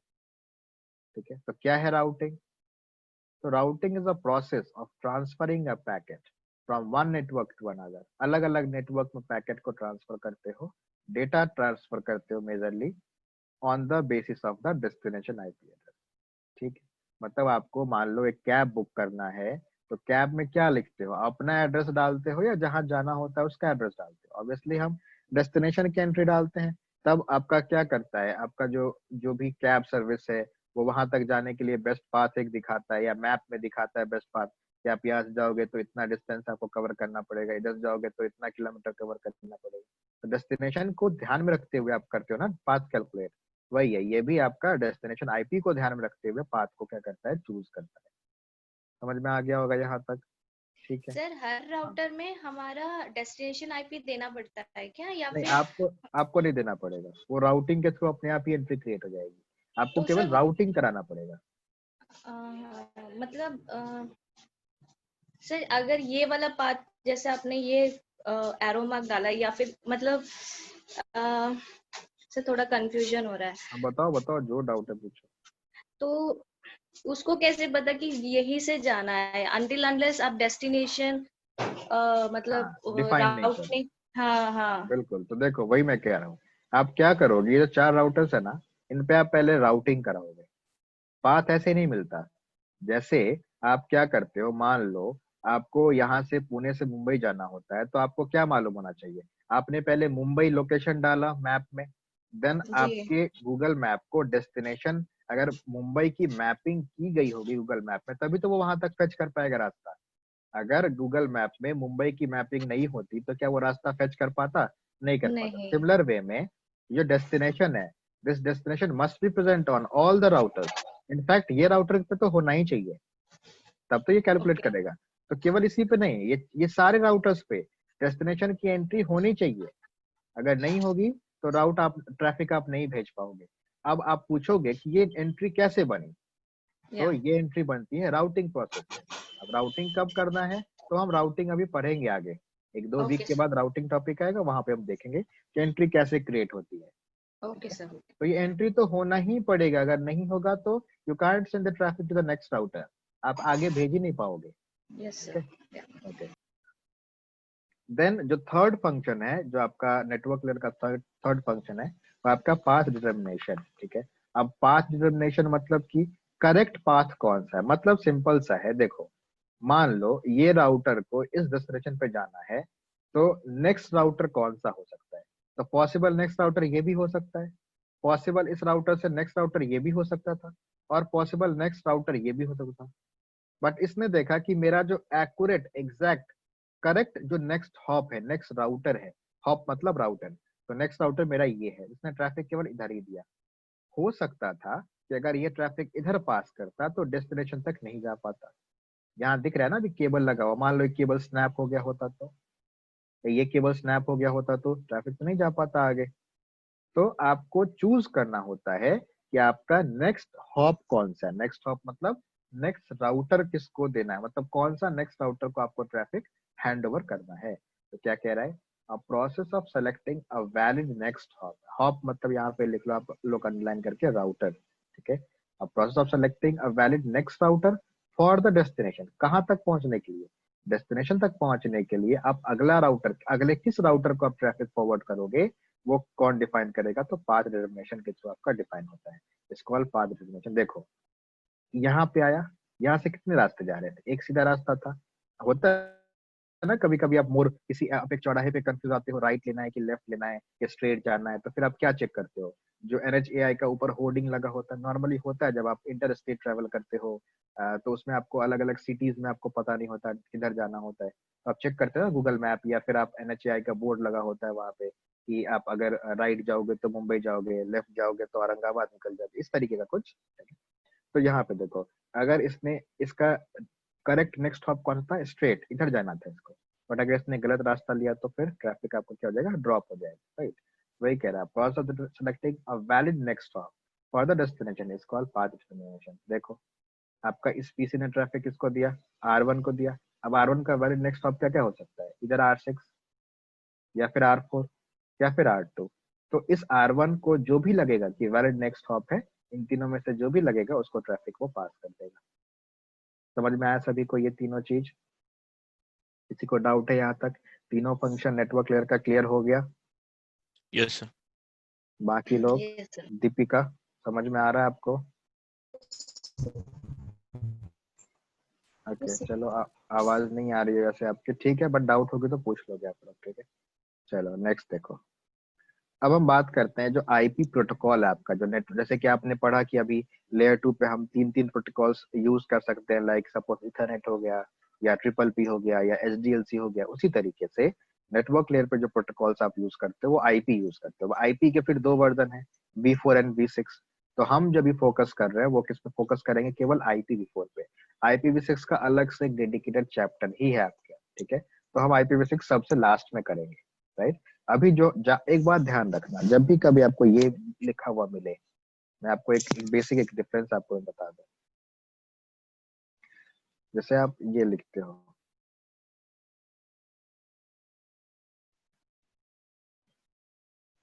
कभी भी ये लिखा हुआ नहीं मिलेगा आपको, ये नहीं लिखा होता, इसका मतलब ही क्या होता है, V4। और जब V6 की बात आएगी तो ये डेडिकेटेड ऐसा लिखा हुआ आपको मिलेगा, ठीक है। तो आईपी का मतलब सिंपल IPv4 होता है, ठीक है। ओके, तो आईपी कैरेक्टरिस्टिक, तो यहाँ पे तो दोनों की बात की जा रही है, पहली बात आईपी प्रोटोकॉल की ही बात की जा रही है, ठीक है। तो कह रहा है कि आईपी प्रोटोकॉल जो होता है वो आपका बेस्ट इफोर्ट सर्विस देता है, मतलब अपने हिसाब से वो बेस्ट पॉसिबल वे में आपका ट्रैफिक को भेजने की कोशिश करेगा, ठीक है।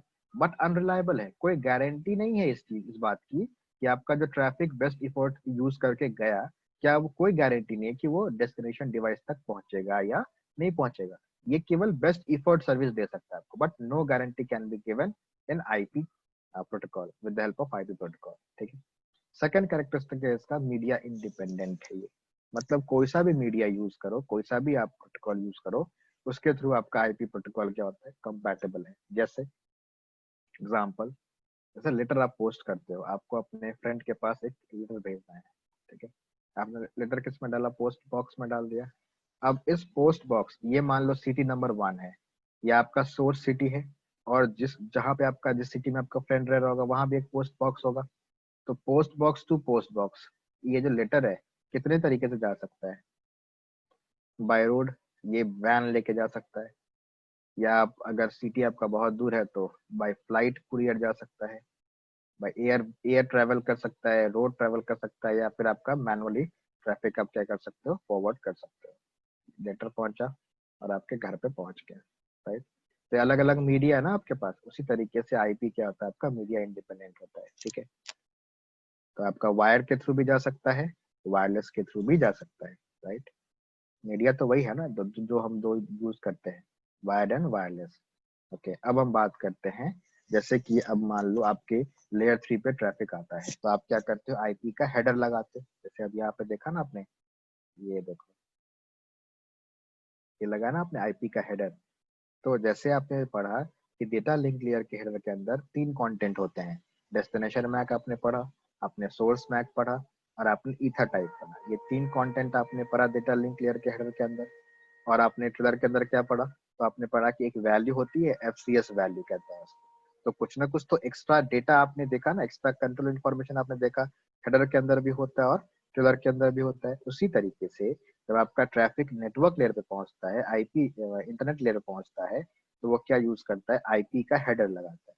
अब इस हेडर के अंदर भी कुछ ना कुछ तो कंट्रोल इन्फॉर्मेशन होगा। तो क्या होता है कंट्रोल इन्फॉर्मेशन, वो हमें यहाँ पे स्टडी करना है। तो देखो क्या कहता है, क्या क्या लगा सकता है वो इंफॉर्मेशन अंदर की तरफ। तो कहता है ये रहा आपका आईपी हेडर का इंफॉर्मेशन। तो अगर मैं इसको जूम करके दिखाऊं, आपको पूरा का पूरा इसमें से नहीं कवर करना, ठीक है?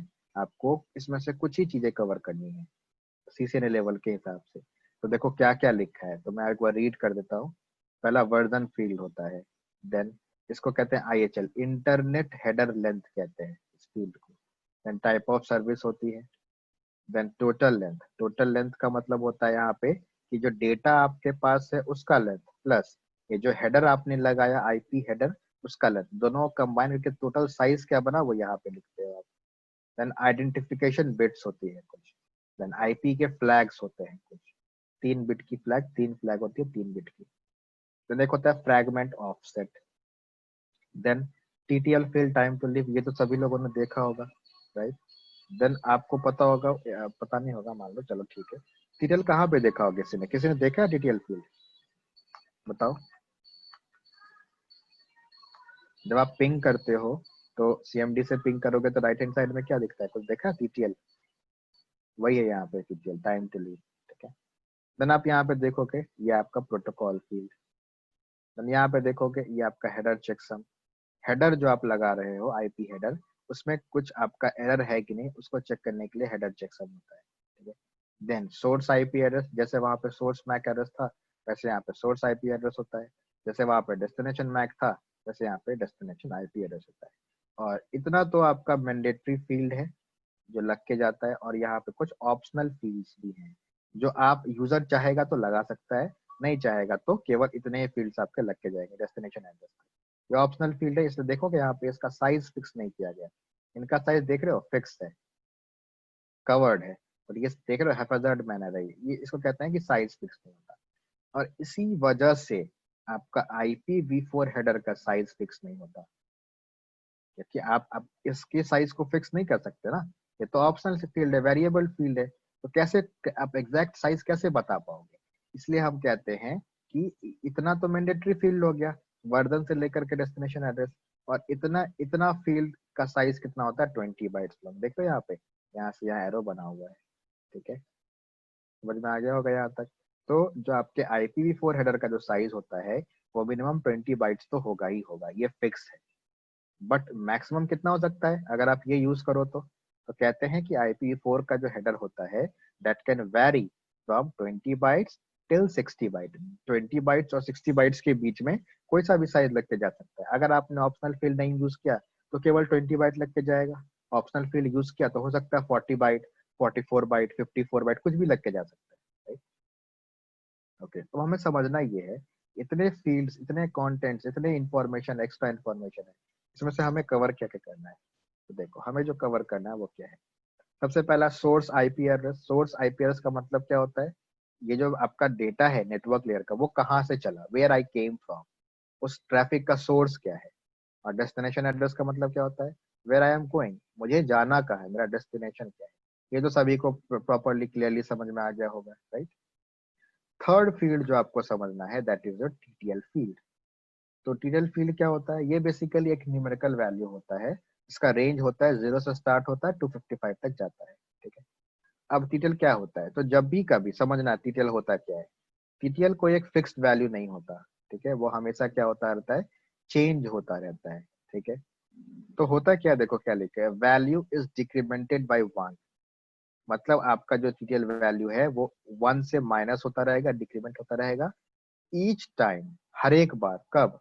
A packet crosses a router, जब भी कभी आपका एक पैकेट एक नेटवर्क को, एक राउटर को क्रॉस करेगा, आपका टीटीएल क्या होगा? 1 से डिक्रीमेंट करता जाएगा, ठीक है, अब समझना, आपका टीटीएल स्टार्ट होगा, मान लो 255 से स्टार्ट हुआ, और आपका कहाँ तक जाता रहेगा, मान लो एक राउटर आपने जंप किया तो 255 माइनस 1 254 हो गया, एक और जंप किया 254 माइनस 1 253 हो गया। एक टाइम तो आएगा ना जब टीटीएल का वैल्यू माइनस होते होते होते जीरो हो जाएगा। तो कहता है कि जिस भी राउटर को एक ट्रैफिक मिलता है, आईपी पैकेट मिलता है, उसमें टीटीएल वैल्यू जीरो दिखता है, वो राउटर क्या करता है, ट्रैफिक को आगे फॉरवर्ड नहीं कर सकता, क्योंकि जब आगे फॉरवर्ड करेगा अगले राउटर को देगा तो 1 से फिर से डिक्रीमेंट करना पड़ेगा। तो अगर जीरो हो चुका है और जीरो से -1 करोगे तो वैल्यू कहाँ आ जाएगी, माइनस में आ जाएगी, बट वो तो पॉसिबल है नहीं। इसलिए कहता है कि आपको जब भी कभी एक राउटर टू राउटर आपका पैकेट क्रॉस होता है, टीटीएल वैल्यू आपका 1 से डिक्रीमेंट होता जाएगा। और कब तक डिक्रीमेंट होगा, जब तक कि आपका जीरो नहीं आता। जीरो आ गया मतलब वो आपका आईपी पैकेट का लाइफ वहीं पे खत्म, उसको आगे फॉरवर्ड नहीं कर सकते, उसको वहीं पे हमें ड्रॉप करना होगा। तो हम इजी वे में समझे तो basically TTL field defines the life time of a IP packet in an IP network. वो लाइफ टाइम नहीं, लाइफ स्पैन डिफाइन करता है कि कितने देर के लिए आपका आईपी पैकेट आपके आईपी नेटवर्क में वैलिड माना जाएगा। ठीक है, so basically TTL field that ranges from 0 till 255 defines the life span of an IP packet in an IP network। बताओ इसमें किसी को डाउट है, समझ में आया सभी को टीटीएल फील्ड क्या है?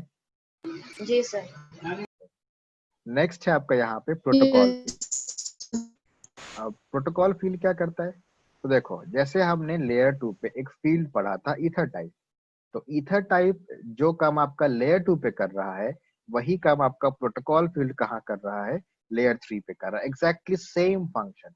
तो अब सिंपल समझ लो, लेयर 2 में जब हमने इथरनेट का हेडर पढ़ा था उसमें ईथर टाइप क्या था, ईथर टाइप बेसिकली एक लेबल की तरह काम कर रहा था। लेबल ये लगाने के लिए कि आपने जो डेटा स्टोर किया हुआ है, एनकैप्सुलेट किया हुआ है, वो किस प्रोटोकॉल का डेटा है, मतलब आप यही प्रोटोकॉल आइडेंटिफिकेशन की ईथर टाइप यूज कर रहे थे। सेम काम के लिए प्रोटोकॉल फील्ड भी यूज होगा। ठीक है, क्या लिखा है, enables the network layer to pass the data to the appropriate upper layer protocol। मतलब आप क्या करना चाह रहे हो, ऊपर के लेयर पे जब डेटा पास करोगे तो आपको एग्जैक्ट उस प्रोटोकॉल को डेटा देना है। तो पहले उस प्रोटोकॉल को डेटा हैंडओवर करने से पहले तो आपको ये मालूम होना चाहिए ना कि ऊपर वाले किस प्रोटोकॉल को डेटा देना है। तो वो कहाँ से मालूम चलेगा आपको, तो ये प्रोटोकॉल फील्ड से मालूम चलेगा।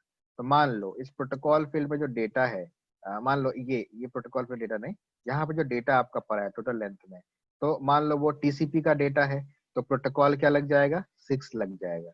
मान लो यहाँ पे आपका डेटा यूडीपी प्रोटोकॉल का है तो यहाँ प्रोटोकॉल फील्ड में नंबर क्या लग जाएगा, 17 लग जाएगा। मान लो आपका ट्रैफिक यहाँ पे पिंग का है, पिंग आपको पता है ना, पिंग यूज करता है आईसीएमपी, तो आईसीएमपी का डेटा होगा तो यहाँ प्रोटोकॉल में नंबर क्या लग जाएगा, 1 लग जाएगा। तो basically this protocol field is use to identify which protocol data has been encapsulated by the IP header, right? वो जो हेडर के अंदर किस प्रोटोकॉल का डेटा पड़ा हुआ है वो आइडेंटिफाई किससे करते हो, तो प्रोटोकॉल फील्ड से करते हो। अब यहाँ पे देख लो और भी एडिशनल प्रोटोकॉल फील्ड के यहाँ पे डेटा प्रोटोकॉल नंबर आपके मेंशन किए गए। आईसीएमपी होगा तो 1 लगा दोगे, टीसीपी होगा तो 6 लगा दोगे, यूडीपी होगा तो 17, जीआरडी होगा जेनरिक राउटिंग एनकैप्सुलेशन तो 47 लगा दोगे, ओएसपीएफ होगा तो 89, ईआईजीआरपी होगा तो 88, लेयर 2 टनलिंग प्रोटोकॉल होगा तो 115 लगाओगे, ऑथेंटिकेशन हेडर होगा तो 51 लगा दोगे, एनकैप्सुलेटिंग सिक्योरिटी पेलोड ईएसपी होगा तो 50 लगा दोगे। अलग अलग यहाँ पे आपके प्रोटोकॉल्स हैं जिसका आप यहाँ पे प्रोटोकॉल नंबर देख सकते हो। ठीक है, ये आपको 4 केवल कंटेंट, 4 इंफॉर्मेशन आपको यहाँ पे कवर करना है आईपी हेडर के अंदर से। और ये जो हेडर है ये IPv4 का हेडर है, V6 का हेडर अलग होता है। ठीक है, ये आप यहाँ पे आपका एग्जैक्टली स्पेसिफिकली IPv4 के बारे में ये बताया जा रहा है, IPv4 का हेडर है। ओके, तो ये आपका आईपी हेडर हो गया, लेयर 3 था ये आपका।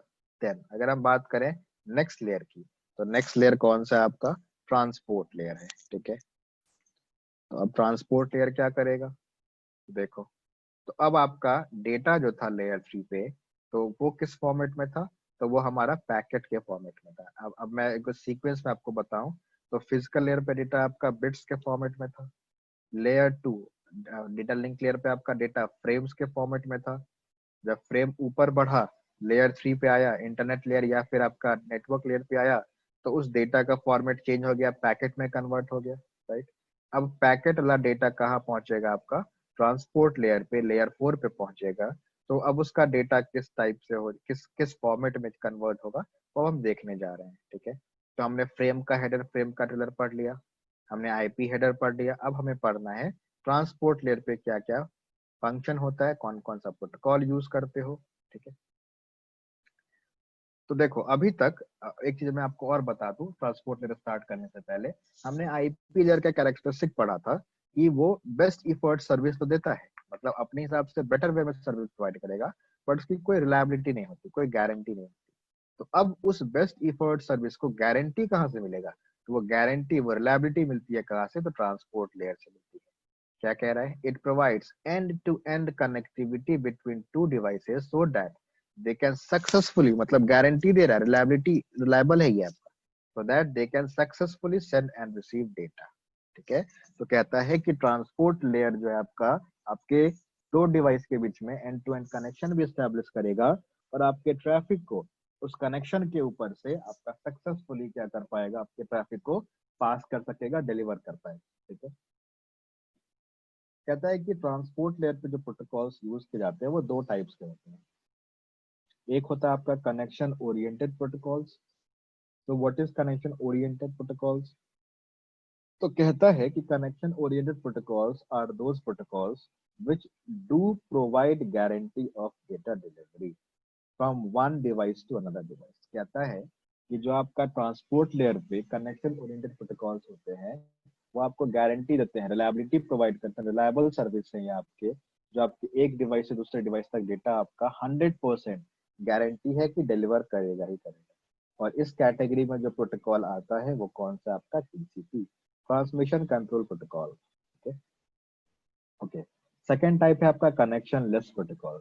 तो पहला वाला तो गारंटी दे रहा है, दूसरा वाला क्या कह रहा है, तो कह रहा है कि connectionless protocols are those protocols which do not provide guarantee of data delivery from one device to another device. कहता है इसमें कोई गारंटी नहीं मिलता आपको कि डिवाइस आपका डेटा डिलीवर करेगा सोर्स टू डेस्टिनेशन या फिर नहीं करेगा, ठीक है। एग्जाम्पल क्या है इस कैटेगरी का, तो यूजर डेटाग्राम प्रोटोकॉल, यूडीपी। इसका मतलब है कि ट्रांसपोर्ट लेयर पे मेजरली हम डेटा को ट्रांसफर करने के लिए दो प्रोटोकॉल मेजरली यूज करते हैं, एक टीसीपी है, एक यूडीपी। तो टीसीपी ऐसा प्रोटोकॉल है जो गारंटी देगा कि हाँ आपका सेंडर से जो डेटा चला वो रिसीवर एंड तक पहुंचा दिया जाएगा, बट यूडीपी में कोई गारंटी नहीं है कि डेटा आपका सेंडर से रिसीवर पहुंचेगा या फिर नहीं पहुंचाया जाएगा, ओके। तो यहाँ पे देखो एक एक डायग्राम के थ्रू समझाया गया है, एक यहाँ पे कन्वेयर बेल्ट है, ठीक है।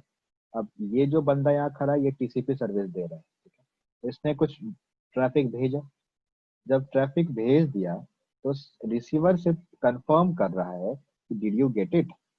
कंफर्म मतलब क्या, आपको कैसे मालूम चलेगा कि 100% डेटा आपका पहुंच गया, जब तक कि आप कंफर्म न करो।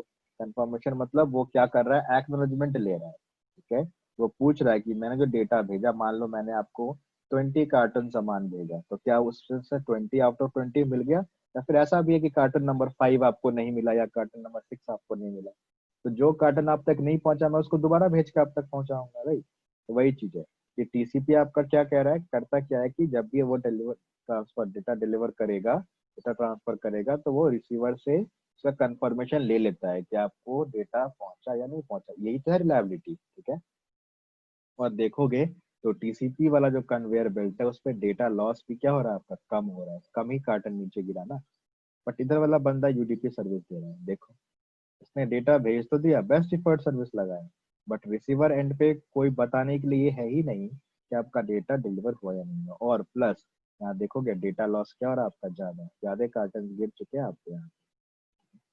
एग्जाम्पल यहाँ पे लिखा गया है, यूडीपी कौन कौन सा प्रोटोकॉल, यूडीपी सर्विस कौन कौन सा प्रोटोकॉल यूज करेगा। तो डीएनएस जो आपका प्रोटोकॉल है, domain name server, domain name system कह लो, या DHCP dynamic host control protocol, dynamic host configuration protocol. तो ये दोनों प्रोटोकॉल ऐसे हैं जो आपके क्या हैं, अनरिलायबल सर्विस यूज करते हैं। बट अगर यहीं पे बात करो आप रिलायबल सर्विस की, एसटीटीपी, एसएमटीपी, एफटीपी, ये सब ऐसे ऐसे प्रोटोकॉल्स हैं जो आपके रिलायबल सर्विस को यूटिलाइज करते हैं, ओके। अब कहता है कि जब हमारे पास टीसीपी बेस्ट सर्विस दे ही रहा है, तो वाई टू यूज यूडीपी जब उसमें कोई गारंटी नहीं मिल रहा है? तो कोई मुझे ये बताओ कि टीसीपी सर्विस कब यूटिलाइज करोगे और यूडीपी सर्विस कब यूटिलाइज करोगे? कोई भी बताओ जिसको समझ में आता हो, जिन्होंने पढ़ा हो कहीं पे भी इसके बारे में। when to use TCP, when to use UDP, anyone? Uh, we will use TCP where we require guarantee of the data delivery. We will use UDP where just we want a communication but not require the guarantee of the data delivery. Example? Like in current session, like a Zoom call or live communication, or like on voice related, UDP is sufficient because. But in the case of data transfer, where uh, we need a guarantee. Otherwise, in case of failure, we again able to send the data. हाँ, तो इसका मतलब simple देखो, जो real time traffic होते हैं आपके, audio हो गए, वीडियो हो गए, या लाइव सेशन हो गया, इन सब को में आपको डिले नहीं चाहिए होगा। मतलब आपका रियल टाइम ट्रैफिक का मतलब क्या होता है? सेंडर पे जो चला तो एग्जैक्टली रिसीवर पे दिखना चाहिए, राइट? अब ऐसा होता है कि मैं अभी जूम से क्लास ले रहा हूँ, मैंने यहाँ पे बोल दिया ट्रांसपोर्ट लेयर लेयर 4 है, और आपको आधे घंटे के बाद वो डिलीवर हो रहा है, तो क्या वो रियल टाइम ट्रैफिक कहलाएगा? नहीं कहलाएगा। Simple as that, right? तो कहता है कि जो रियल टाइम ट्रैफिक है उनको गारंटी से मतलब नहीं है, उनको क्या चाहिए कि टाइम सेंसिटिव डेटा है, मतलब जो रियलिटी में अकर हो रहा है वो आपके डेस्टिनेशन डिवाइस पे दिखना चाहिए, ठीक है? तो उन केस में आप क्या यूज करते हैं? यूडीपी यूज करते हैं, क्योंकि यूडीपी बहुत ही फास्ट है एज कम्पेयर टू टीसीपी। तो जहाँ टाइम सेंसिटिव डेटा है, जहाँ डिले नहीं चाहिए, वहां पे क्या यूज करो? आप यूडीपी यूज करोगे। सेकेंड, जहाँ पे आपको गारंटी चाहिए, मुझे टाइम का कोई मतलब नहीं, मुझे गारंटी चाहिए कि मैं जो रिक्वेस्ट कर रहा हूँ डेटा वो मुझे मिलना चाहिए। लाइक आप विकीपीडिया ओपन करते हो, कभी ऐसा देखा है कि कोई एक सॉर्ट ऑफ कोई बीच का पैराग्राफ ही गायब कर दिया गया? नहीं, लोड होता है, धीरे धीरे ही होता है, बट हो जाता है लोड। ईमेल्स जो भेजोगे आप, ठीक है, तो वो क्या हो, आपको क्या चाहिए? आप 2 सेकेंड डिले ही पहुंचे, कोई दिक्कत नहीं, 5 सेकेंड डिले जाए, कोई दिक्कत नहीं, सिंक में थोड़ा प्रॉब्लम आएगा, बट आपको ईमेल पहुंच जाना चाहिए। ऐसा नहीं है ना कि आपका ईमेल अभी भेजो तो शाम में पहुंचे तो भी कोई दिक्कत नहीं, तो फिर ईमेल का मतलब क्या है? तुरंत इंटीमेट जब होगा ही नहीं तो मतलब क्या है? तो जहां आपका रियल टाइम डेटा नहीं है, नॉर्मल एक्सेस डेटा है, उसमें आप टीसीपी को प्रेफर करें, ठीक है? और जहां आपका रियल टाइम डेटा है, जो जो आपका टाइम सेंसिटिव डेटा है, उसमें आप क्या यूज करते हो? यूडीपी यूज करते हो, ठीक है? ओके, तो अब और पढ़ना है? काफी हो गया आज के लिए, ठीक है? पढ़ना है और आज कितना टाइम हो रहा है? ठीक है, आज के लिए इतना ही रखते हैं, काफी है। ट्रांसपोर्ट लेयर कल हम खत्म कर लेंगे, ज्यादा नहीं है अब बाकी। तो एसबीएस थ्योरी 2 लेयर हमने डन कर दिया।